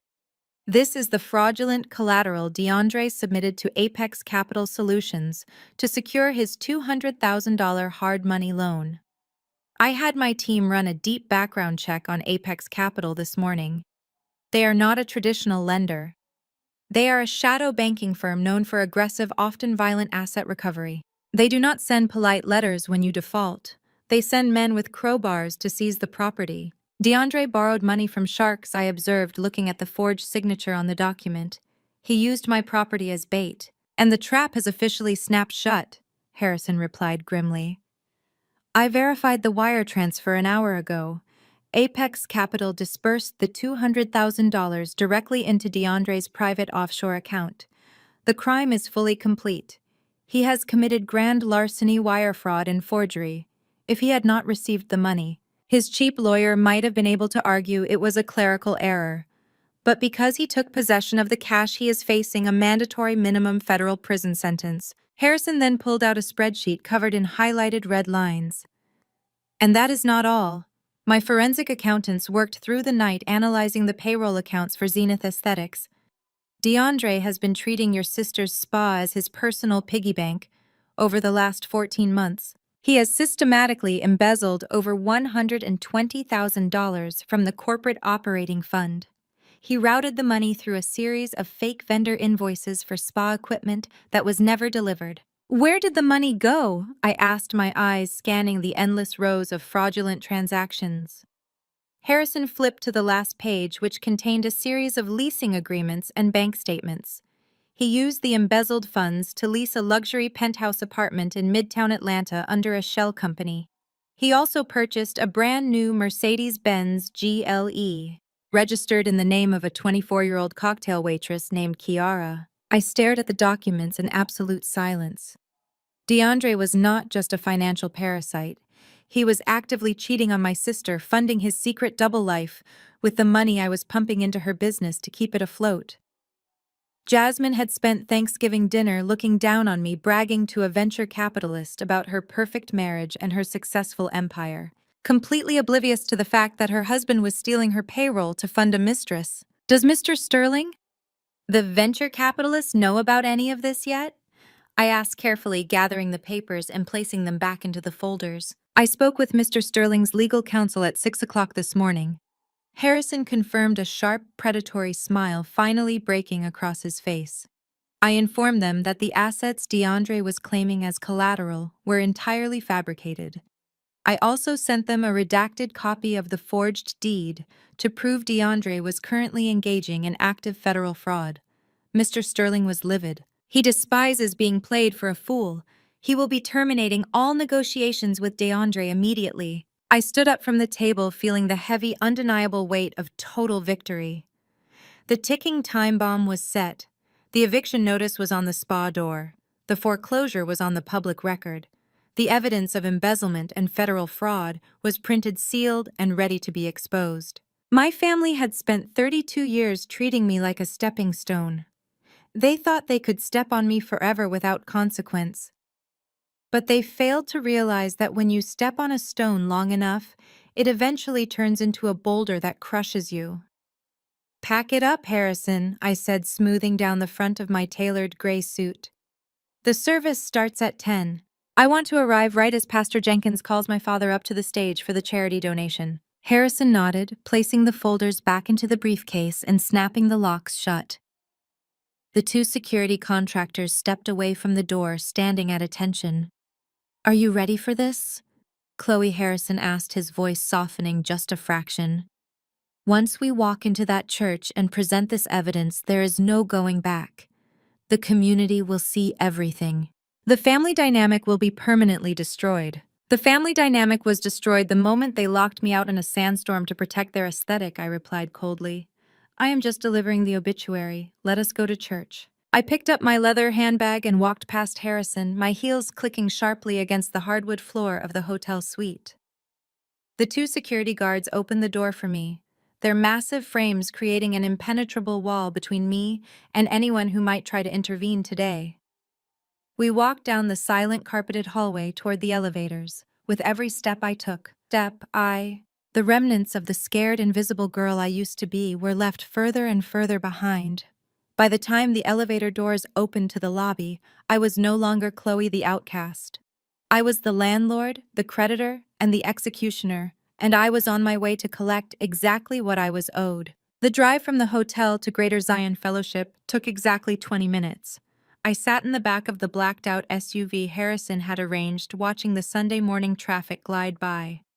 The sky was a brilliant, cloudless blue, a stark contrast to the heavy, oppressive atmosphere that usually accompanied my family interactions. But today I felt nothing but a sharp clinical focus. Greater Zion Fellowship was not just a church.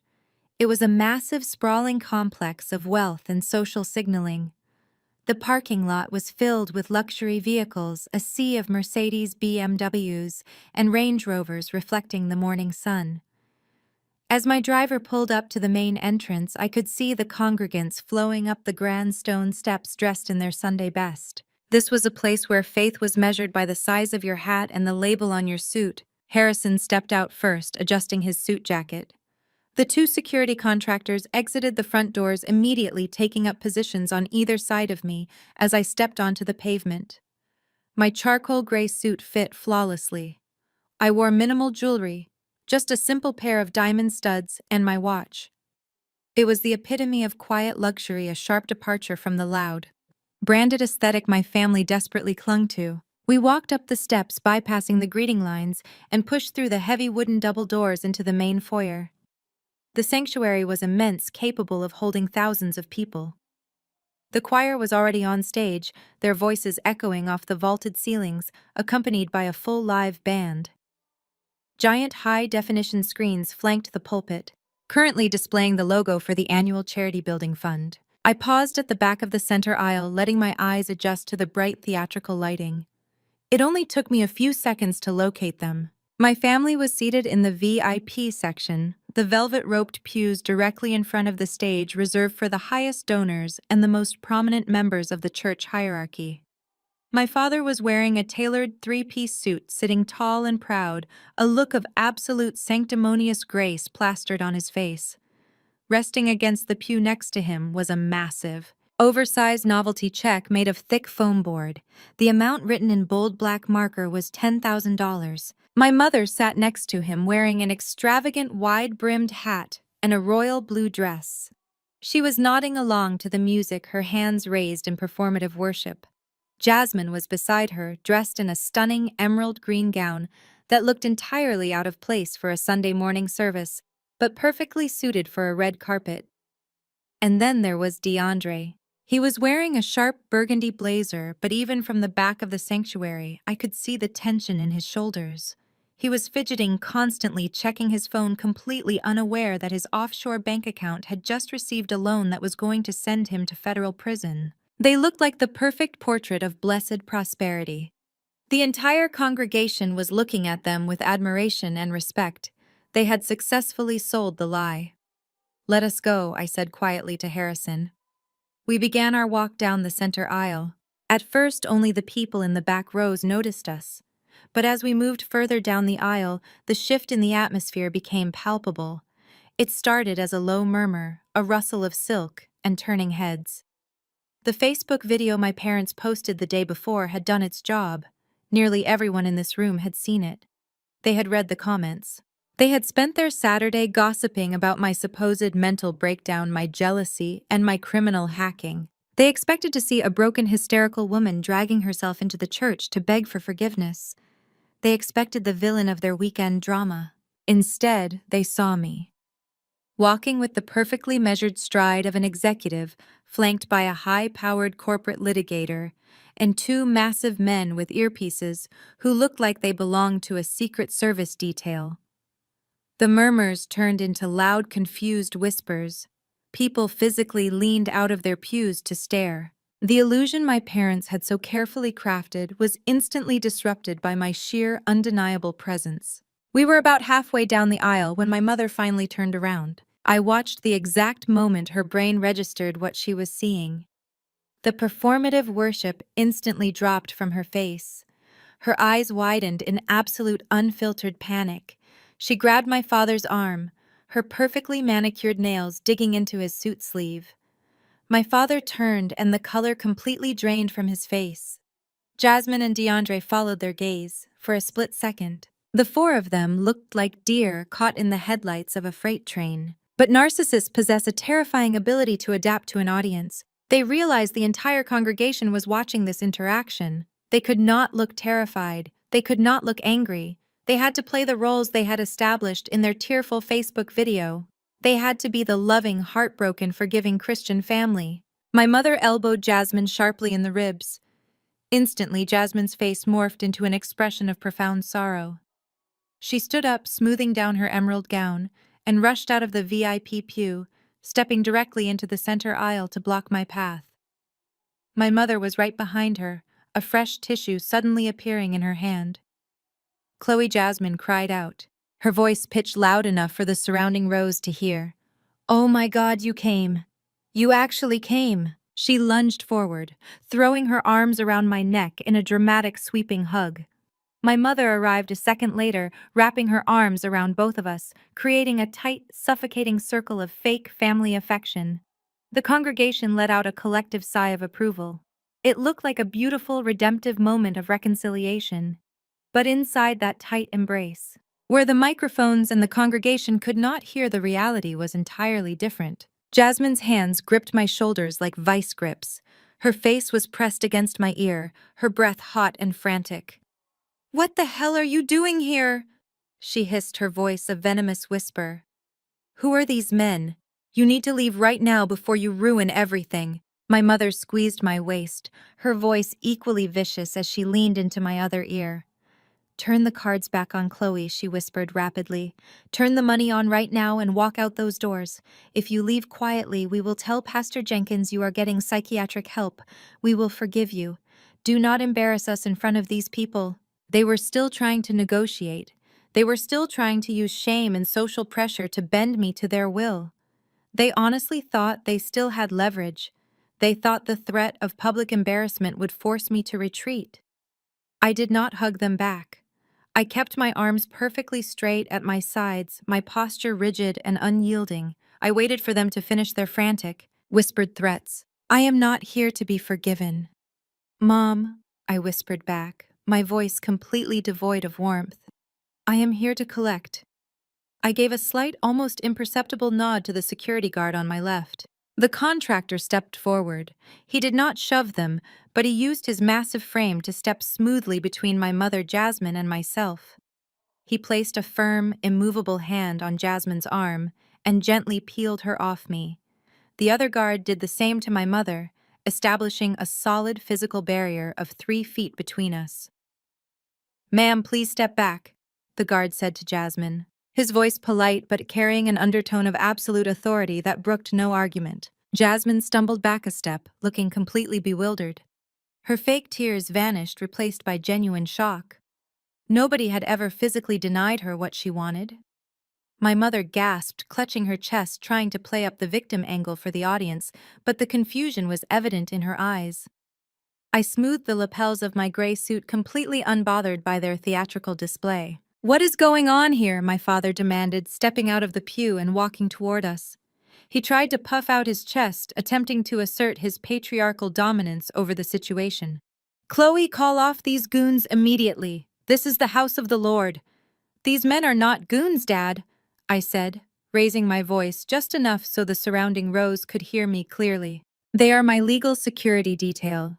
And this gentleman next to me is Harrison Cole, my corporate attorney." Harrison offered a tight, terrifyingly polite smile to my father. Thomas, it is a pleasure to finally meet you under such public circumstances. My father stopped dead in his tracks. The mention of a corporate attorney hit him like a physical blow. He looked from Harrison to the briefcases and then finally to me. The righteous anger drained out of him, replaced by the dawning realization that I had not come here to argue. I had brought professional consequences. Behind my father, I saw DeAndre stand up. He did not step into the aisle. He stayed close to the pew, his eyes darting toward the side exits of the sanctuary. The rat was finally sensing that the ship was underwater. "Please take your seats," I said to my parents, gesturing toward the VIP section. "Pastor Jenkins is about to start the testimony and charity portion of the service. I believe you have a very large check to present. I would hate to interrupt your moment of philanthropy." My mother looked like she was going to faint. Jasmine's hands were shaking so hard her bracelets rattled. They slowly backed into their pew, completely paralyzed by my lack of reaction to their intimidation. They had fired their best shots, the fake hug, the whispered threats, the community pressure, and the bullets had simply bounced off my armor. I turned and walked to the front row of the general seating section, sitting down directly across the aisle from their VIP ropes. Harrison sat to my right, placing his black briefcase on his lap. The two security guards stood at the end of the row, their arms crossed, effectively guarding our flank. The music swelled to a close. The congregation settled into their seats, the whispers dying down as Pastor Jenkins, a charismatic man with a booming voice, stepped up to the acrylic podium. "Welcome, brothers and sisters," Pastor Jenkins announced, his voice echoing through the massive room. "Today is a glorious day. Today we celebrate the generosity of our community. Today we honor those who have given so much to build the future of Greater Zion Fellowship." I leaned back in the wooden pew, crossing my legs, my eyes locked directly onto my father's pale, sweating face. He was holding the $10,000 novelty check with trembling hands. It was a check backed by an empty bank account representing a wealth that never belonged to him. The ambush was over. It was time to drop the bomb. Pastor Jenkins gripped the edges of the acrylic podium, his voice booming through the state-of-the-art sound system. "Now is the time in our service where we invite our congregants to step forward. We want to hear your testimonies of how the Lord has blessed you this year, and we want to recognize those who have pledged to our community building fund. Brother Thomas, I believe your family has a special presentation for us today." My father puffed out his chest, his face immediately flushing with a mixture of pride and sheer terror. He gripped the edge of the giant $10,000 foam board check. My mother stood up beside him, fixing a wide, strained smile on her face. Jasmine remained seated, her eyes darting frantically between me and the stage. Before my father could take a single step out of the VIP pew, I stood up. I did not rush. I smoothed the front of my tailored gray suit jacket and stepped calmly into the center aisle. Harrison followed a half step behind me, the black leather briefcase secured firmly in his grip. My two security contractors remained at the end of the row, their eyes scanning the room, daring anyone to interfere. "Pastor Jenkins," I called out, my voice clear and steady. It's clear, and it carried perfectly through the cavernous sanctuary, instantly silencing the low murmur of the crowd. Pastor Jenkins looked down from the stage, his brow furrowing in deep confusion. He knew who I was, but he also knew I was the quiet daughter, the invisible one who sat in the back, the one my family had just publicly accused of losing her mind and committing cybercrimes. "Sister Chloe," he said slowly, his microphone picking up his hesitation. "We were just calling your father up for the presentation." "I know," I replied, walking steadily toward the steps of the stage. "But since my family has been so incredibly public about our personal financial affairs this weekend, I felt it was only right that I join them in their testimony. After all, a family's wealth is a shared blessing, is it not?" I did not ask for permission to come up. I simply climbed the carpeted stairs. Harrison flanked me, stopping just behind my right shoulder. I walked directly to the acrylic podium. Pastor Jenkins, perhaps intimidated by the physical presence of a high-powered corporate litigator, or perhaps just paralyzed by the sheer awkwardness of the moment, took a step back. I reached out and adjusted the microphone to my height. I looked down at the VIP section. My father was frozen, half standing, the giant fake check drooping in his trembling hands. My mother looked as though she was going to be physically sick, her face entirely drained of color. Jasmine was staring at the floor, refusing to make eye contact with anyone. "Good morning, Greater Zion," I said, my voice projecting smoothly through the massive speakers. "Many of you watched a video yesterday afternoon. You saw my parents and my sister sitting in their beautiful living room, tearfully explaining that I had suffered a severe mental breakdown. They told you I was jealous. They told you I was trying to ruin my sister's business out of spite. They asked for your prayers to help heal my sick mind." I paused, letting the silence stretch across the massive room. I could see heads nodding slowly in the pews. I could see the judgmental glares from the church elders sitting in the front rows. "I want to thank you all for those prayers." I continued, my tone completely devoid of sarcasm. I sounded perfectly sincere, which only made what was coming next more devastating. Because those prayers worked. My mind has never been clearer. In fact, seeing that video helped me realize something incredibly important. It helped me realize just how wildly successful, wealthy, and independent my family has become. I turned to my right. Harrison clicked open the briefcase and handed me the first stack of heavily notarized papers. The crisp sound of the legal parchment rustling echoed through the microphone. "You see, I addressed the crowd again. For the last 5 years, I have been operating under the assumption that my family needed my financial help. I was under the misguided impression that they were struggling. But after seeing them brag about their vast wealth to venture capitalists this weekend, and after seeing them prepare to donate $10,000 to this church today, I realized I was insulting them by continuing to carry their burdens. I realized I was holding them back." A collective gasp rippled through the front rows. The ladies in the choir exchanged shocked, wide-eyed glances.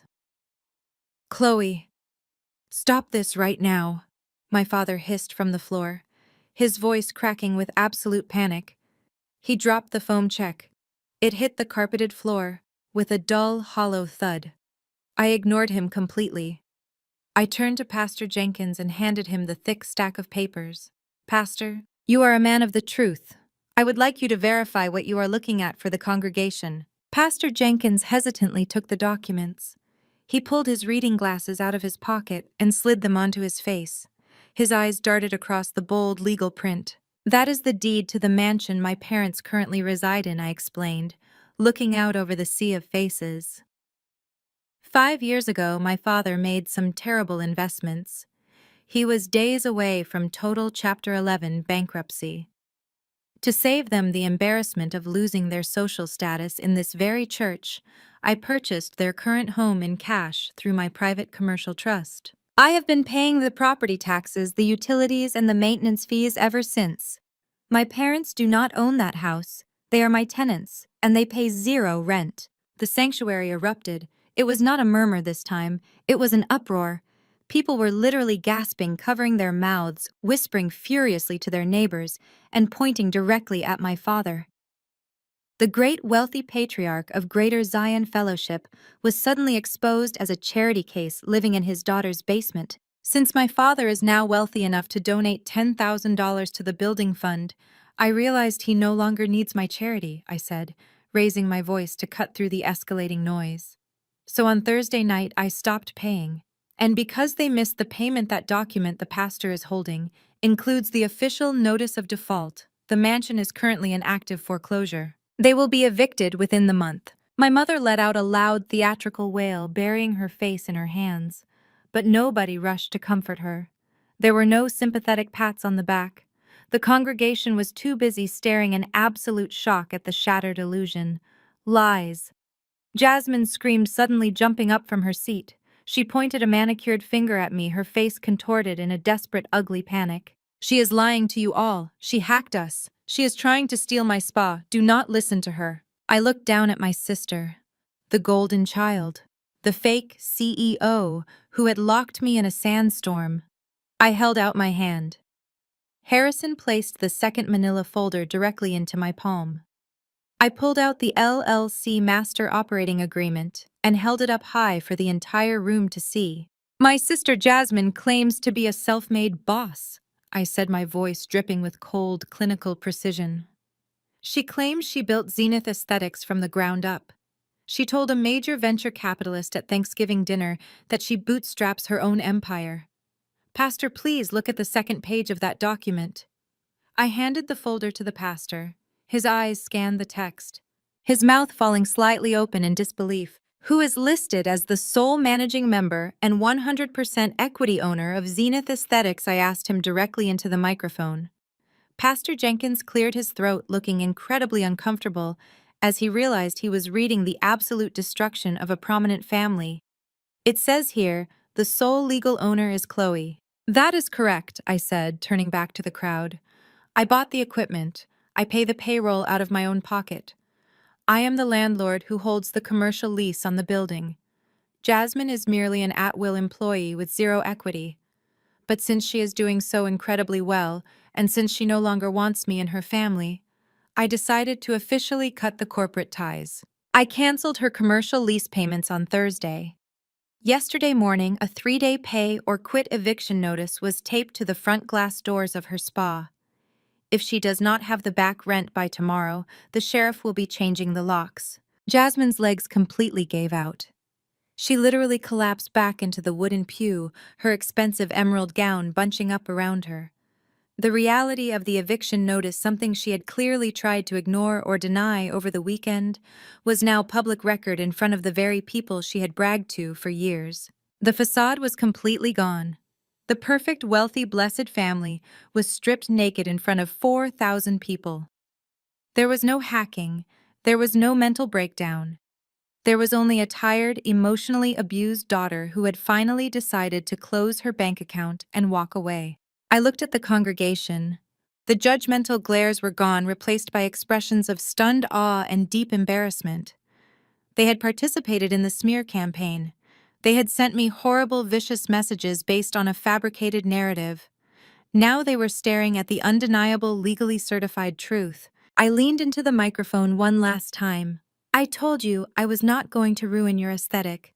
I told you I was going to let you stand on your own 2 feet. You wanted the church to know our business. Well, now they know. The silence in the room was absolute. It was the kind of heavy, suffocating silence that follows a massive bomb detonation. I had dismantled my parents. I had dismantled my sister. They were ruined socially and financially, but I was not finished. I turned my gaze from the front row and looked directly at the man sitting near the edge of the pew. DeAndre. He was sweating profusely, his hands gripping the wood of the bench, his eyes wide with a very specific, very dangerous kind of fear. He thought he was safe because I had only addressed the house and the spa. He thought his secrets were still hidden in the dark. He had absolutely no idea what was inside the third folder Harrison was holding. I held my hand out one final time. Harrison unclasped the final compartment of his briefcase and placed the thickest manila folder into my palm. It was heavy, packed with bank statements, wire transfer logs, and copies of forged signatures. I looked down at DeAndre. He was no longer sitting. He was hovering over the wooden back of the pew, looking like a trapped animal trying to calculate the distance to the nearest exit. DeAndre, I said softly into the microphone. His name echoed through the massive sanctuary, bouncing off the vaulted ceilings. He flinched as if he had been physically struck. You have spent the last 5 years telling this congregation about your brilliant investments. You have stood on this very stage year after year and testified about the blessings of your corporate success. You convinced a prominent venture capitalist just 2 nights ago that you were a self-made millionaire sitting at a dinner table in a house you do not own, eating food you did not buy. I let the silence hang for a heavy, suffocating second.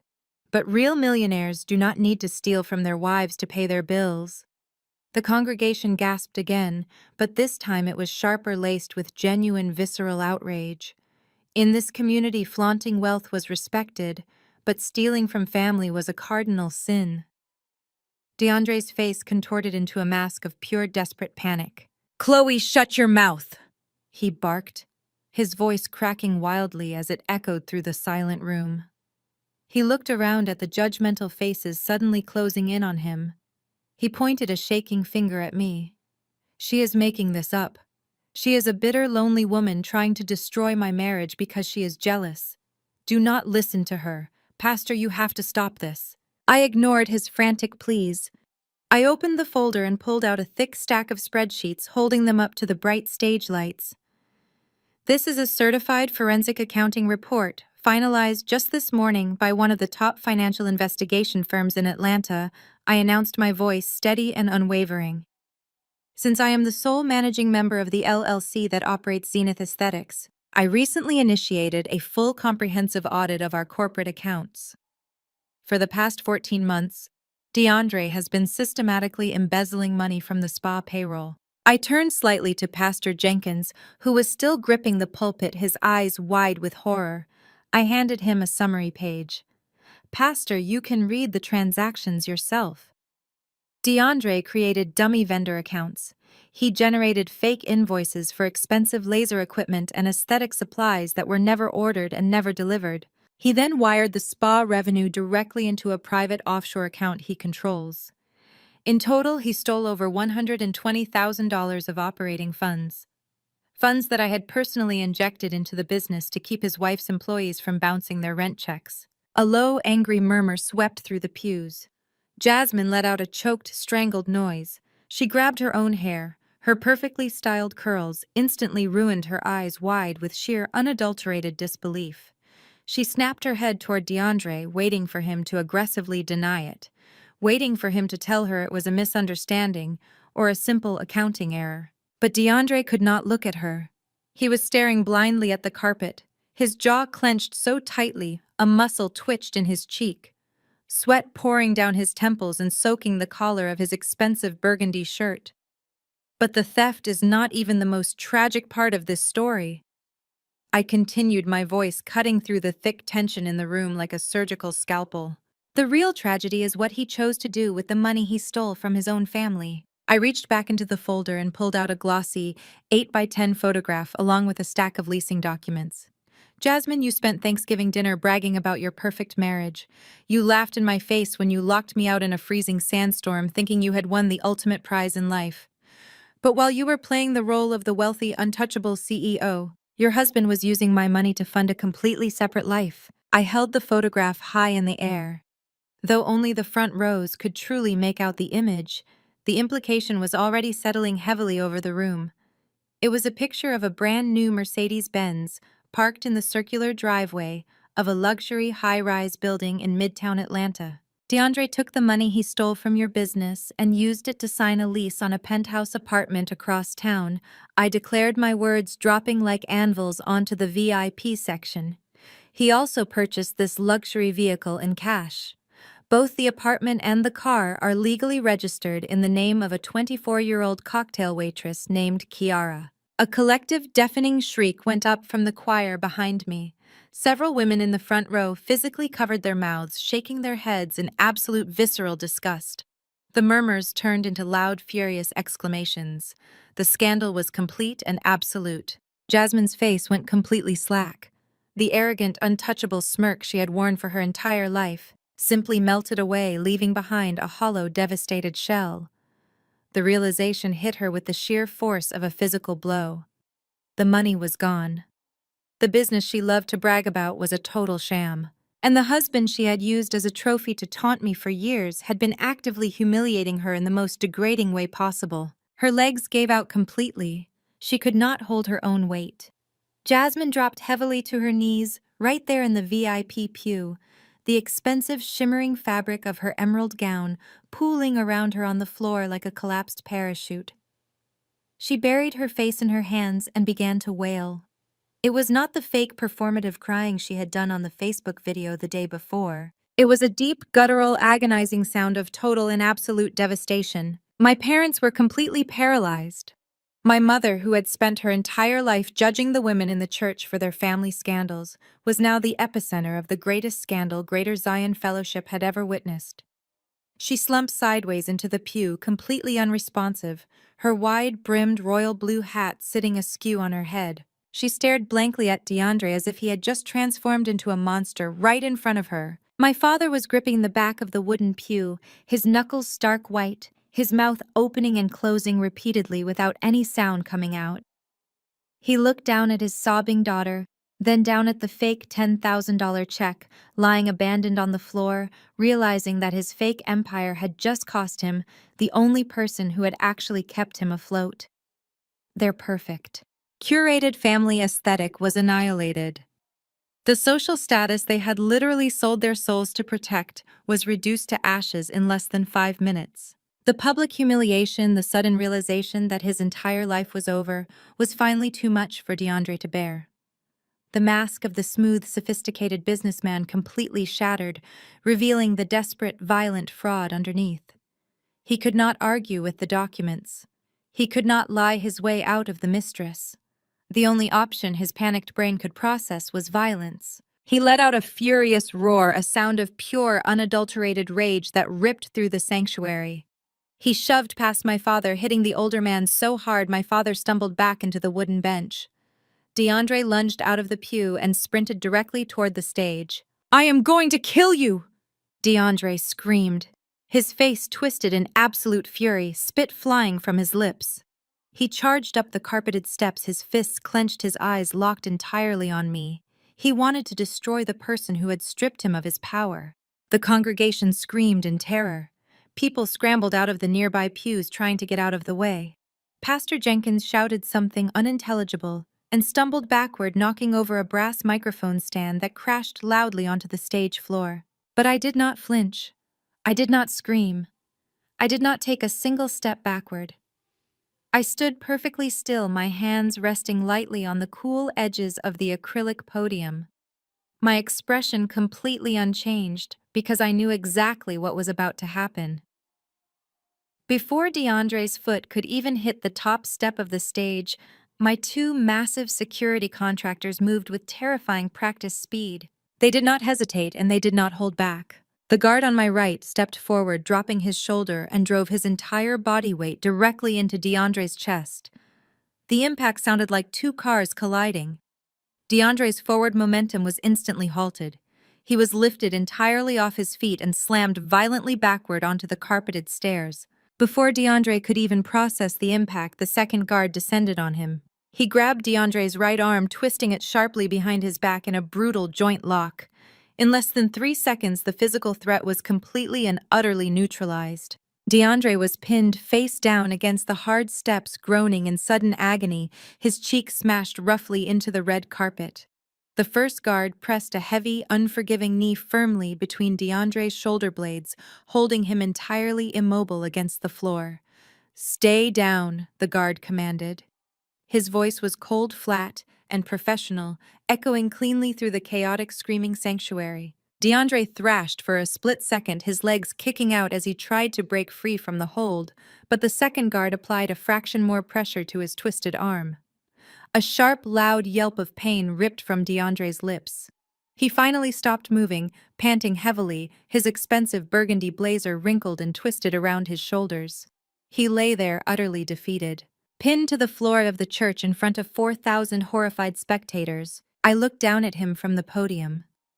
The man who had threatened me, who had stolen from me, and who had tried to intimidate me with a fake lawsuit, was now eating the carpet right at my feet.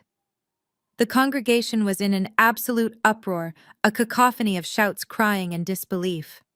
I slowly gathered my legal documents, tapping them neatly against the podium. Completely unharmed and totally victorious, Harrison stepped up to the microphone, his calm, authoritative presence instantly silencing the nearest rows.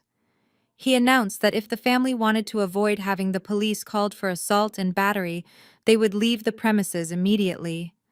The guards hauled DeAndre to his feet, keeping his arms firmly locked behind his back. He groaned, the fight completely drained out of him, replaced by the terrifying realization of his exposed crimes. My father grabbed my mother by the arm, hoisting her up while she wept uncontrollably. Jasmine stumbled along behind them, looking like a ghost in her ruined emerald gown, her expensive heels dragging against the floor. We formed a strange, tense procession, walking back down the center aisle. The congregation parted for us, pulling their knees in and averting their eyes as if my family had suddenly become contagious. The silence was heavier now. There were no murmurs, no whispers, just the sound of our footsteps against the carpet.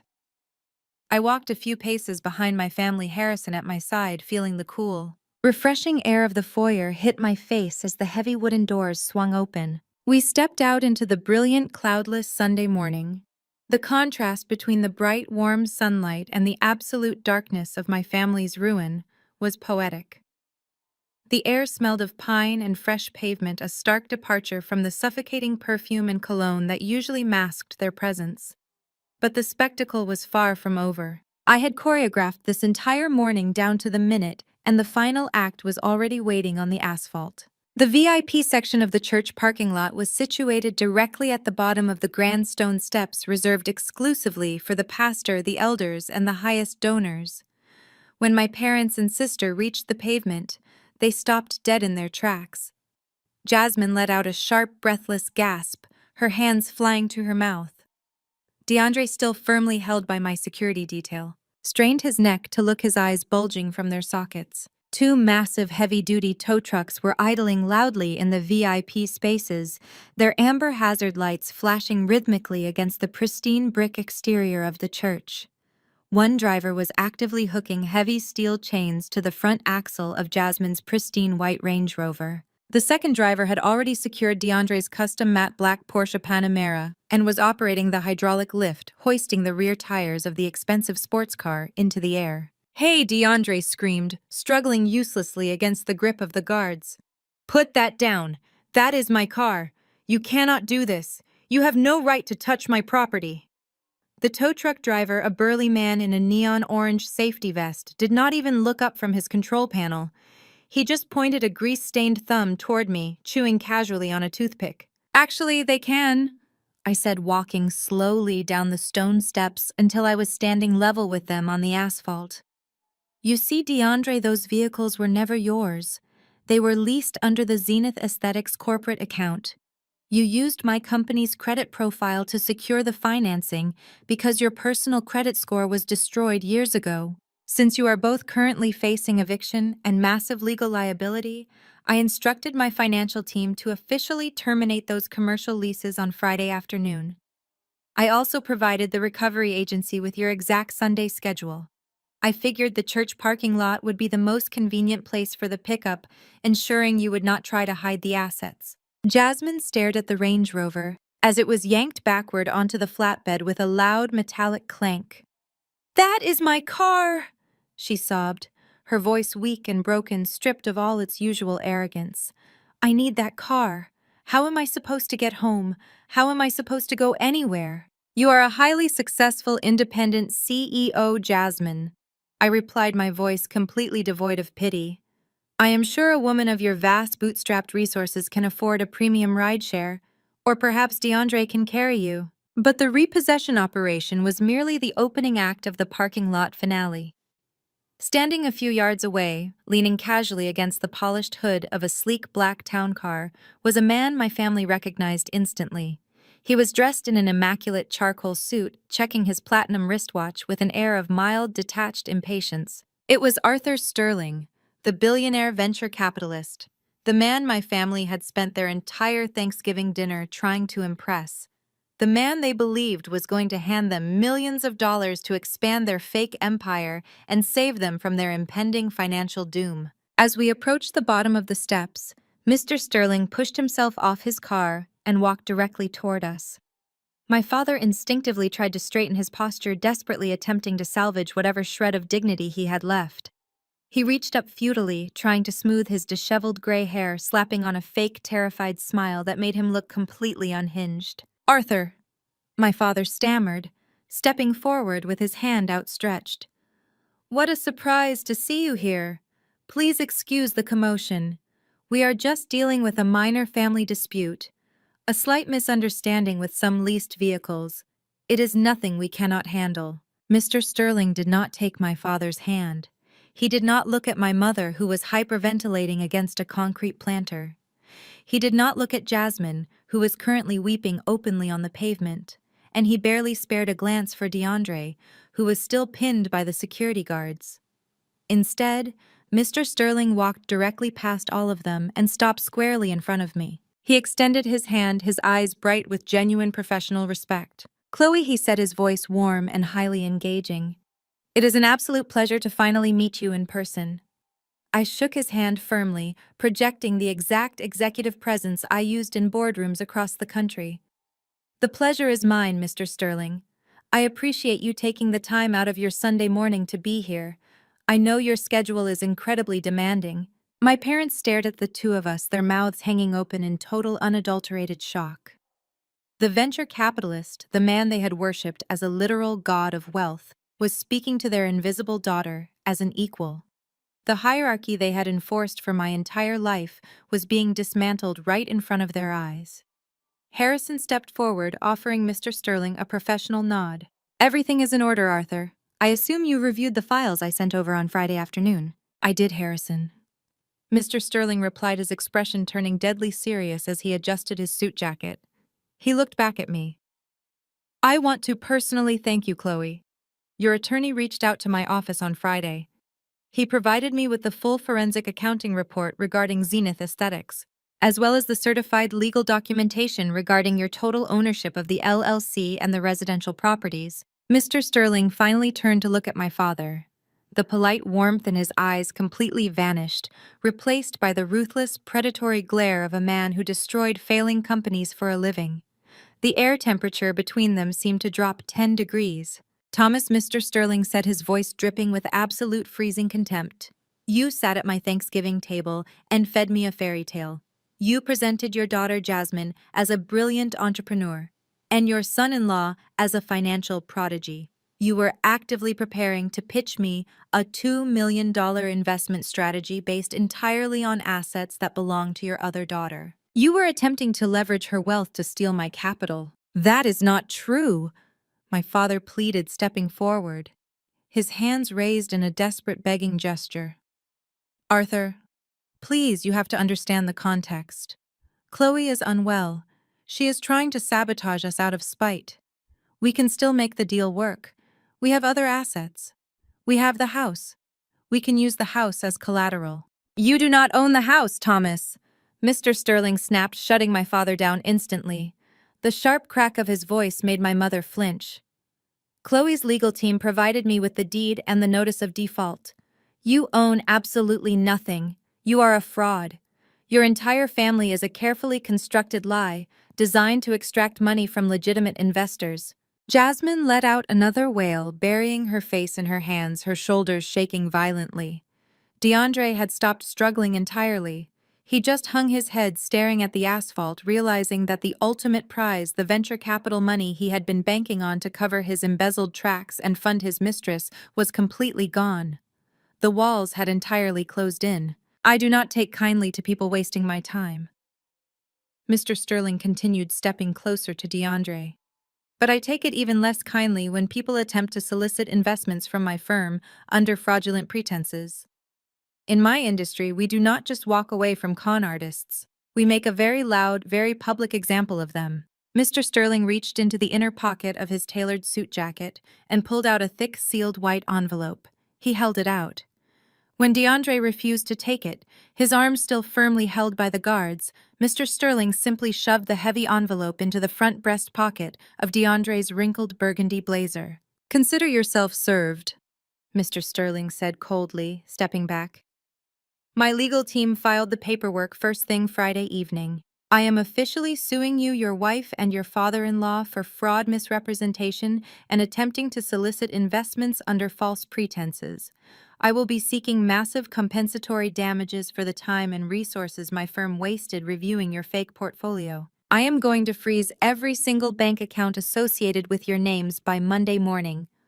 By the time my lawyers are finished tearing you apart, you will not even be able to afford a cup of coffee." My mother gasped, clutching her chest, as if she had been physically shot.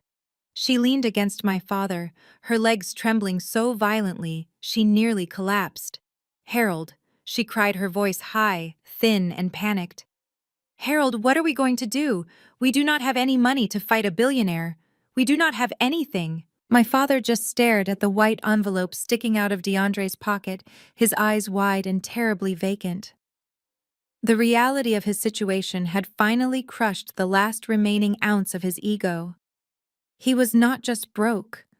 He was about to be hunted by a financial predator with unlimited resources. Mr. Sterling turned back to me, the the professional warmth instantly returning to his face. "Chloe," he said smoothly, ignoring the crying family behind him. "It is rare to meet someone with your level of clinical precision. You protected your assets flawlessly and handled a highly volatile situation with absolute grace. When the dust settles from this mess, my firm is always looking for silent partners with sharp, ruthless instincts. I would love to take you to lunch and discuss some legitimate investment opportunities." "I would be open to that conversation, Arthur," I replied, offering a polite, measured smile. "My assistant will contact your office next week to set up a time." "Excellent," Mr. Sterling said. He nodded respectfully to Harrison, then turned and walked back to his waiting town car. The driver opened the rear door and Mr. Sterling slid inside without looking back. The black car glided silently out of the parking lot, disappearing down the tree-lined street, taking my family's last shred of hope with it. The heavy rumble of diesel engines pulled my attention back to the tow trucks. The drivers had finished securing the vehicles. With a loud hiss of hydraulic brakes, the flatbeds began to roll forward, carrying away the Porsche and the Range Rover. Jasmine watched her car disappear down the road, her shoulders shaking with silent, exhausted sobs. I turned to the security guards. "You can let him go now." The guards immediately stepped back, releasing DeAndre's arms in unison. DeAndre stumbled forward, rubbing his wrists, his head hanging low. He did not try to charge at me again. He did not yell. He did not say a single word. He just stood there on the pavement, looking like a broken hollow shell of a man, waiting for the inevitable arrival of federal investigators. I looked at my family standing together in the empty VIP parking section. They had arrived this morning in luxury vehicles wearing designer clothes, preparing to present a massive novelty check to a congregation that adored them. They had spent the entire weekend trying to manipulate the public into believing I was insane, trying to shame me into submission. Now they were stranded in a church parking lot on a beautiful Sunday morning. They had no cars. Their businesses were seized. Their home was in active foreclosure. They were facing a massive fraud lawsuit from a billionaire and federal prison time for embezzlement. The illusion was completely dead, and I was the one who had finally pulled the plug. Harrison stepped up beside me, checking his watch with a quiet click. "Our car is waiting around the back, Chloe. Whenever you are ready." "I am ready," I said. I did not say goodbye to my parents. I did not offer a final gloating speech to Jasmine or DeAndre. They were no longer worth my breath or my energy. They had wanted to play a high-stakes game of social manipulation, and they had simply lost to a vastly superior opponent. I turned my back on them and walked away, my heels clicking sharply against the pavement. The Sunday morning air felt incredibly clean and crisp. For the first time in my entire life, the heavy, suffocating weight of my family's expectations was completely gone. I stepped into the back of my waiting SUV, Harrison closing the door securely behind me. As the driver pulled out of the church parking lot, I did not even glance out the tinted window. My family was officially in the past. 2 weeks passed since that Sunday morning. The dust did not just settle, it completely buried them. I stood on the sidewalk of West Peachtree Street, wrapping my wool coat tighter around my shoulders against the crisp December wind. The morning air was sharp and clean, a stark contrast to the suffocating toxicity I had carried for over 30 years. Directly in front of me, a licensed commercial locksmith was drilling through the heavy brass deadbolt of the double-glass doors. Above the doors, the elegant glowing sign for Zenith Aesthetics was completely dark. The power had been cut 3 days ago, right after the eviction notice officially expired. The fallout from the church ambush had been biblical in its proportions. Arthur Sterling did exactly what he promised. His high-powered legal team filed emergency injunctions by Monday morning, freezing every single bank account tied to my parents, Jasmine and DeAndre. The federal authorities did not take long to act on the forged deed I had provided. DeAndre was arrested at a cheap motel near the airport, trying to flee the state with a duffel bag full of clothes. He was currently sitting in a federal holding facility, denied bail, facing decades in prison for wire fraud and grand larceny. Jasmine had completely vanished from social media. Her phone was disconnected. Aunt Maxine told me she was sleeping on a friend's couch in a tiny one-bedroom apartment, desperately trying to find a job as a receptionist at a strip mall salon. The locksmith pulled the old cylinder out with a loud metal scraping sound and inserted the new hardware. I watched him work with a deep, quiet satisfaction. The spa was empty. The expensive leather waiting chairs, the imported Italian styling stations, the crystal display cases, all of it legally seized by my holding company to cover the massive amount of back rent and the stolen payroll. It was no longer Jasmine's fake empire. It was just another commercial asset in my portfolio ready to be cleaned out and leased to a legitimate business owner. The locksmith tightened the final screw, tested the new silver key, and handed it to me. "It is all yours, ma'am," he said, packing up his heavy canvas tool bag. I thanked him, transferring his payment directly to his account from my phone. He walked to his work van and drove away, leaving me alone on the quiet morning sidewalk. I turned to walk back to my car when a beat-up, bright yellow taxicab aggressively pulled up to the curb, its tires scraping loudly against the concrete. The sight was incredibly jarring. My family never took public cabs. They only used black car services or their leased luxury vehicles. They considered standard taxis to be beneath their social standing. The rear door popped open. My father stepped out first. I almost did not recognize him. The proud, impeccably groomed patriarch who had tried to intimidate me in the church aisle was completely gone. His posture was severely hunched. He was wearing an old, oversized gray sweater that looked like it had been pulled from the bottom of a donation bin. He had not shaved in days, and his face was drawn pale and deeply etched with the undeniable physical toll of total financial ruin. He reached into the back seat and pulled out my mother. Brenda looked even worse. She was not wearing her wide-brimmed hats, her pearls, or her royal blue dresses. She was wearing cheap black sweatpants and a wrinkled white blouse. Her hair, usually sprayed and styled into a flawless, stiff helmet, was tied back in a messy, frizzy knot at the base of her neck. The cab driver popped the trunk. My father walked to the back and began pulling out luggage. 4 massive, heavy Louis Vuitton suitcases hit the pavement.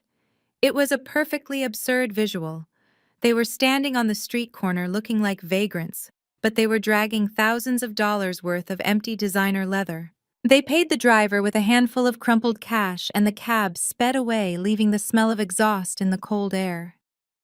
My father turned and saw me standing by the glass doors of the dark spa. For a second, we just stared at each other across the concrete. Then the absolute desperation kicked in. "Chloe!" my mother cried out, her voice cracking immediately.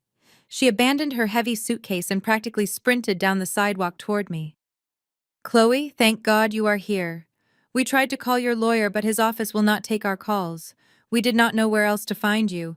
We thought you might come here to check on the property." She reached out, trying to grab my hands, trying to initiate the physical contact of a loving mother. But I took a smooth, deliberate step backward, keeping a rigid, unforgiving distance between us. She let her hands fall to her sides, her chest heaving with panicked, shallow breaths. My father dragged the heavy suitcases down the pavement, the wheels clicking loudly against the concrete seams. He stopped a few feet away, leaning heavily on the handle of the largest bag. He looked at me with eyes that were completely hollowed out, devoid of any of his former arrogance. "They took the house." "Chloe," my father said, his voice trembling, completely stripped of all its former booming authority. "The bank executives came yesterday morning. They brought the county sheriff with them. They gave us exactly 2 hours to pack whatever we could fit into these bags and forced us out into the driveway. The locks are changed. The gates are padlocked. We cannot get back inside." "I know, Dad," I replied, my voice perfectly level and entirely devoid of emotion. "I authorized the final foreclosure execution. You missed your grace period." My mother let out a loud, pathetic sob. "Chloe, please, you have to help us." Arthur Sterling froze our primary checking accounts. We cannot access our savings. We cannot even buy groceries. We slept in a budget motel last night. And we spent our last $80 on that cab to get here. We have absolutely nothing left in the world." She looked up at me, her eyes wide, pleading. desperately, searching for the obedient, anxious daughter she had manipulated for 32 years.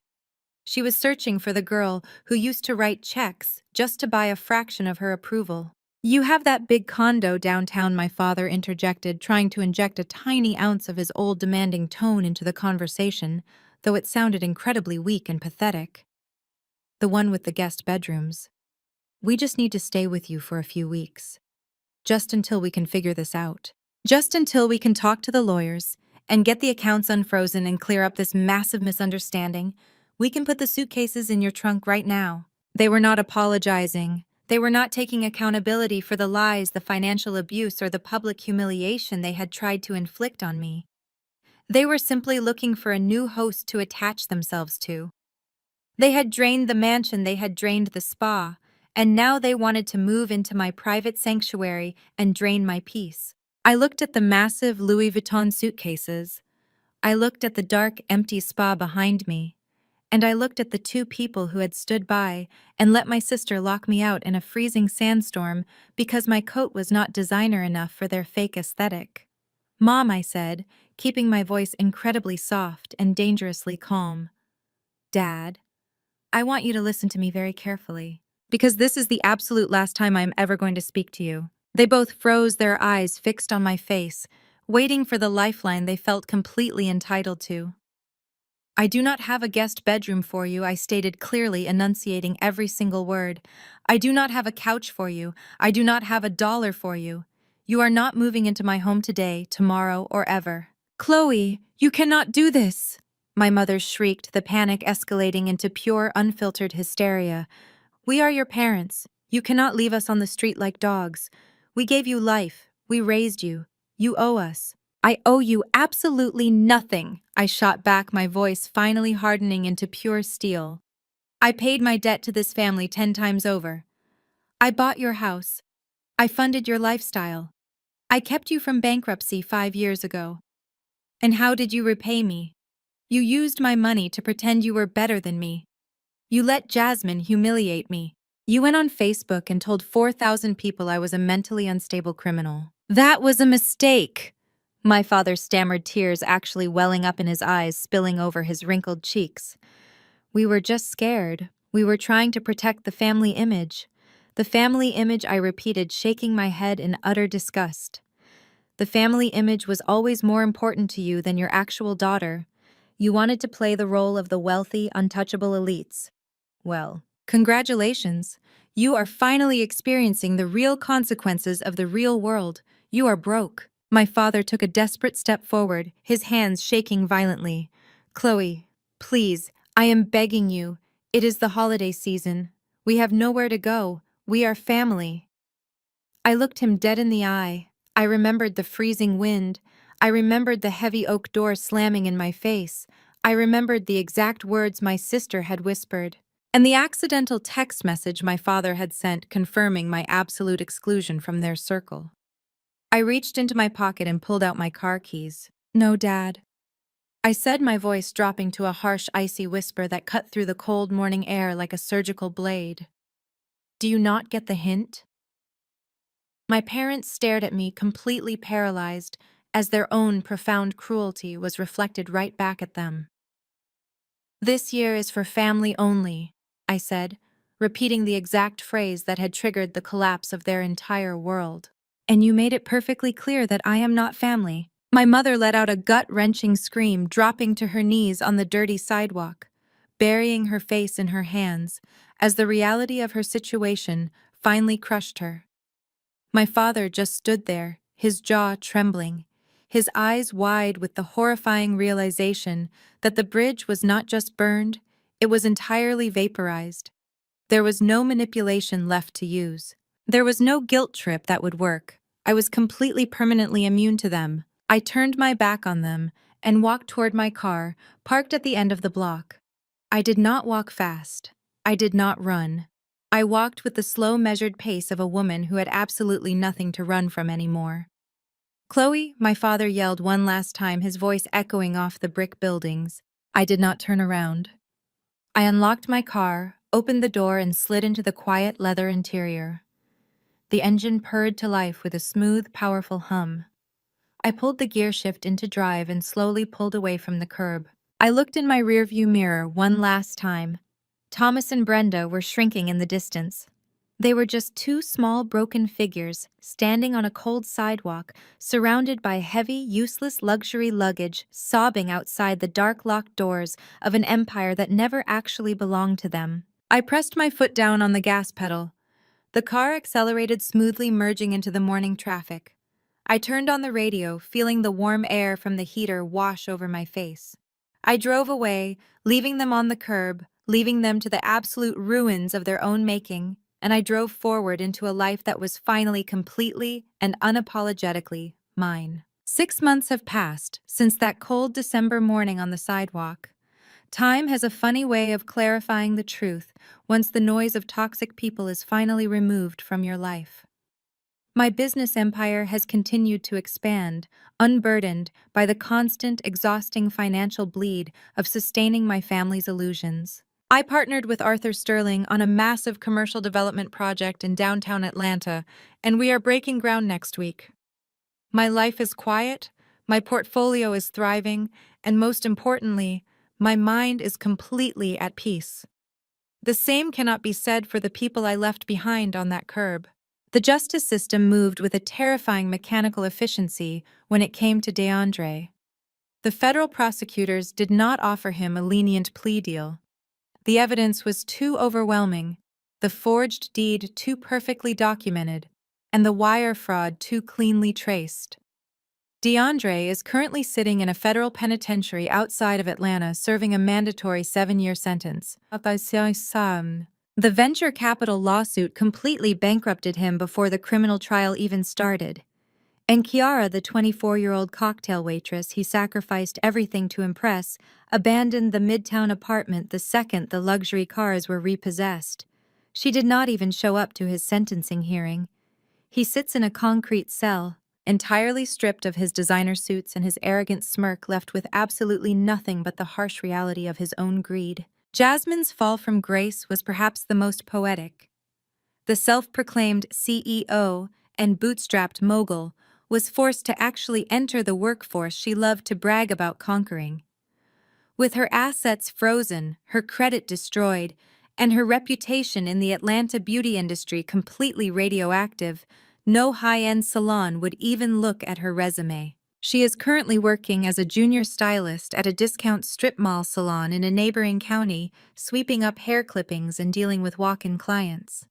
She has to wear a standard black polyester uniform, a far cry from the emerald gowns and designer labels she used to parade around in. She takes public transportation, now a daily reality check that has reportedly broken her spirit. There are no more glamorous social media posts, no more bachelorette trips to Tulum, and no more fake empowerment speeches. Aunt Maxine told me Jasmine complains constantly about the long hours and the low pay, completely oblivious to the irony that she is finally experiencing the very grind she used to pretend she had mastered. She is learning the hard way that true success is built on character, not stolen credit. As for my parents, the loss of the mansion was only the beginning of their punishment. For narcissists, the greatest tragedy is not the loss of money, but the loss of an audience. They are currently renting a tiny, cramped 2-bedroom apartment on the outskirts of the city. The Louis Vuitton luggage they dragged onto the sidewalk that day takes up half their closet space, completely useless now that they have nowhere to travel and nobody to impress. But their true prison is social. They have not shown their faces at Greater Zion Fellowship since the Sunday I exposed them. The shame of being unmasked in front of 4,000 people was too much for their fragile egos to bear. They lost their VIP seating, they lost the respect of Pastor Jenkins, and they lost the community they had dedicated their entire lives to impressing. Aunt Maxine mentioned that my mother still tries to dress up and go to the local grocery store, desperately hoping someone will recognize her as the prominent society woman she used to be. But the illusion is dead. My father had to take a job managing the front desk of a budget hotel just to make rent, forced to answer to a manager who does not care about his former country club status. They spend their days isolated in that small apartment, blaming everyone but themselves, clinging bitterly to the memory of a lifestyle that was never actually theirs. People often tell you that family is everything. Society conditions us to believe that sharing the same DNA means you owe someone your infinite patience, your unconditional loyalty, and your wallet. We are taught to forgive the unforgivable simply because the person hurting us happens to be a relative. But I am here to tell you that blood does not entitle anyone to your bank account. Blood does not entitle anyone to the fruits of your hard work, your late nights, and your sacrifices. And most importantly, blood absolutely does not entitle anyone to your peace. Setting boundaries is not an act of cruelty. It is the ultimate act of self-preservation. When you stop shielding toxic people from the consequences of their own actions, you force them to finally meet themselves. My family met themselves and they were utterly destroyed by what they saw. If a friend treated you the way your toxic family treats you, you would cut them off without a second thought. You would never tolerate a stranger stealing from you, gaslighting you, and locking you out in the cold. You should never lower your standards of respect just because the person disrespecting you shares your last name. I spent 32 years shrinking myself so my family could feel big. I funded their vanity while they mocked my simplicity. I played the role of the quiet, invisible workhorse because I was desperately hoping that one day my generosity would finally earn their love. But love cannot be bought, and respect cannot be negotiated with people who fundamentally view you as an appliance. The moment I closed my banking app in that freezing car, I did not just cut off their funding. I cut off the generational curse of financial and emotional abuse. I took my power back. I realized that my success was not a communal resource for ungrateful people to exploit. It was the armor I built to protect myself, and I had every right to wear it proudly. Walking away from my family was the hardest thing I have ever done, but it was also the first time I ever truly stepped into my own life. I am no longer the scapegoat. I am the architect of my own destiny, and the foundation is absolutely unbreakable. Have you ever had to use the law to teach your toxic family that your generosity was a privilege, not a right? Drop your stories in the comments below. Make sure to hit subscribe because your peace is the best investment you will ever make.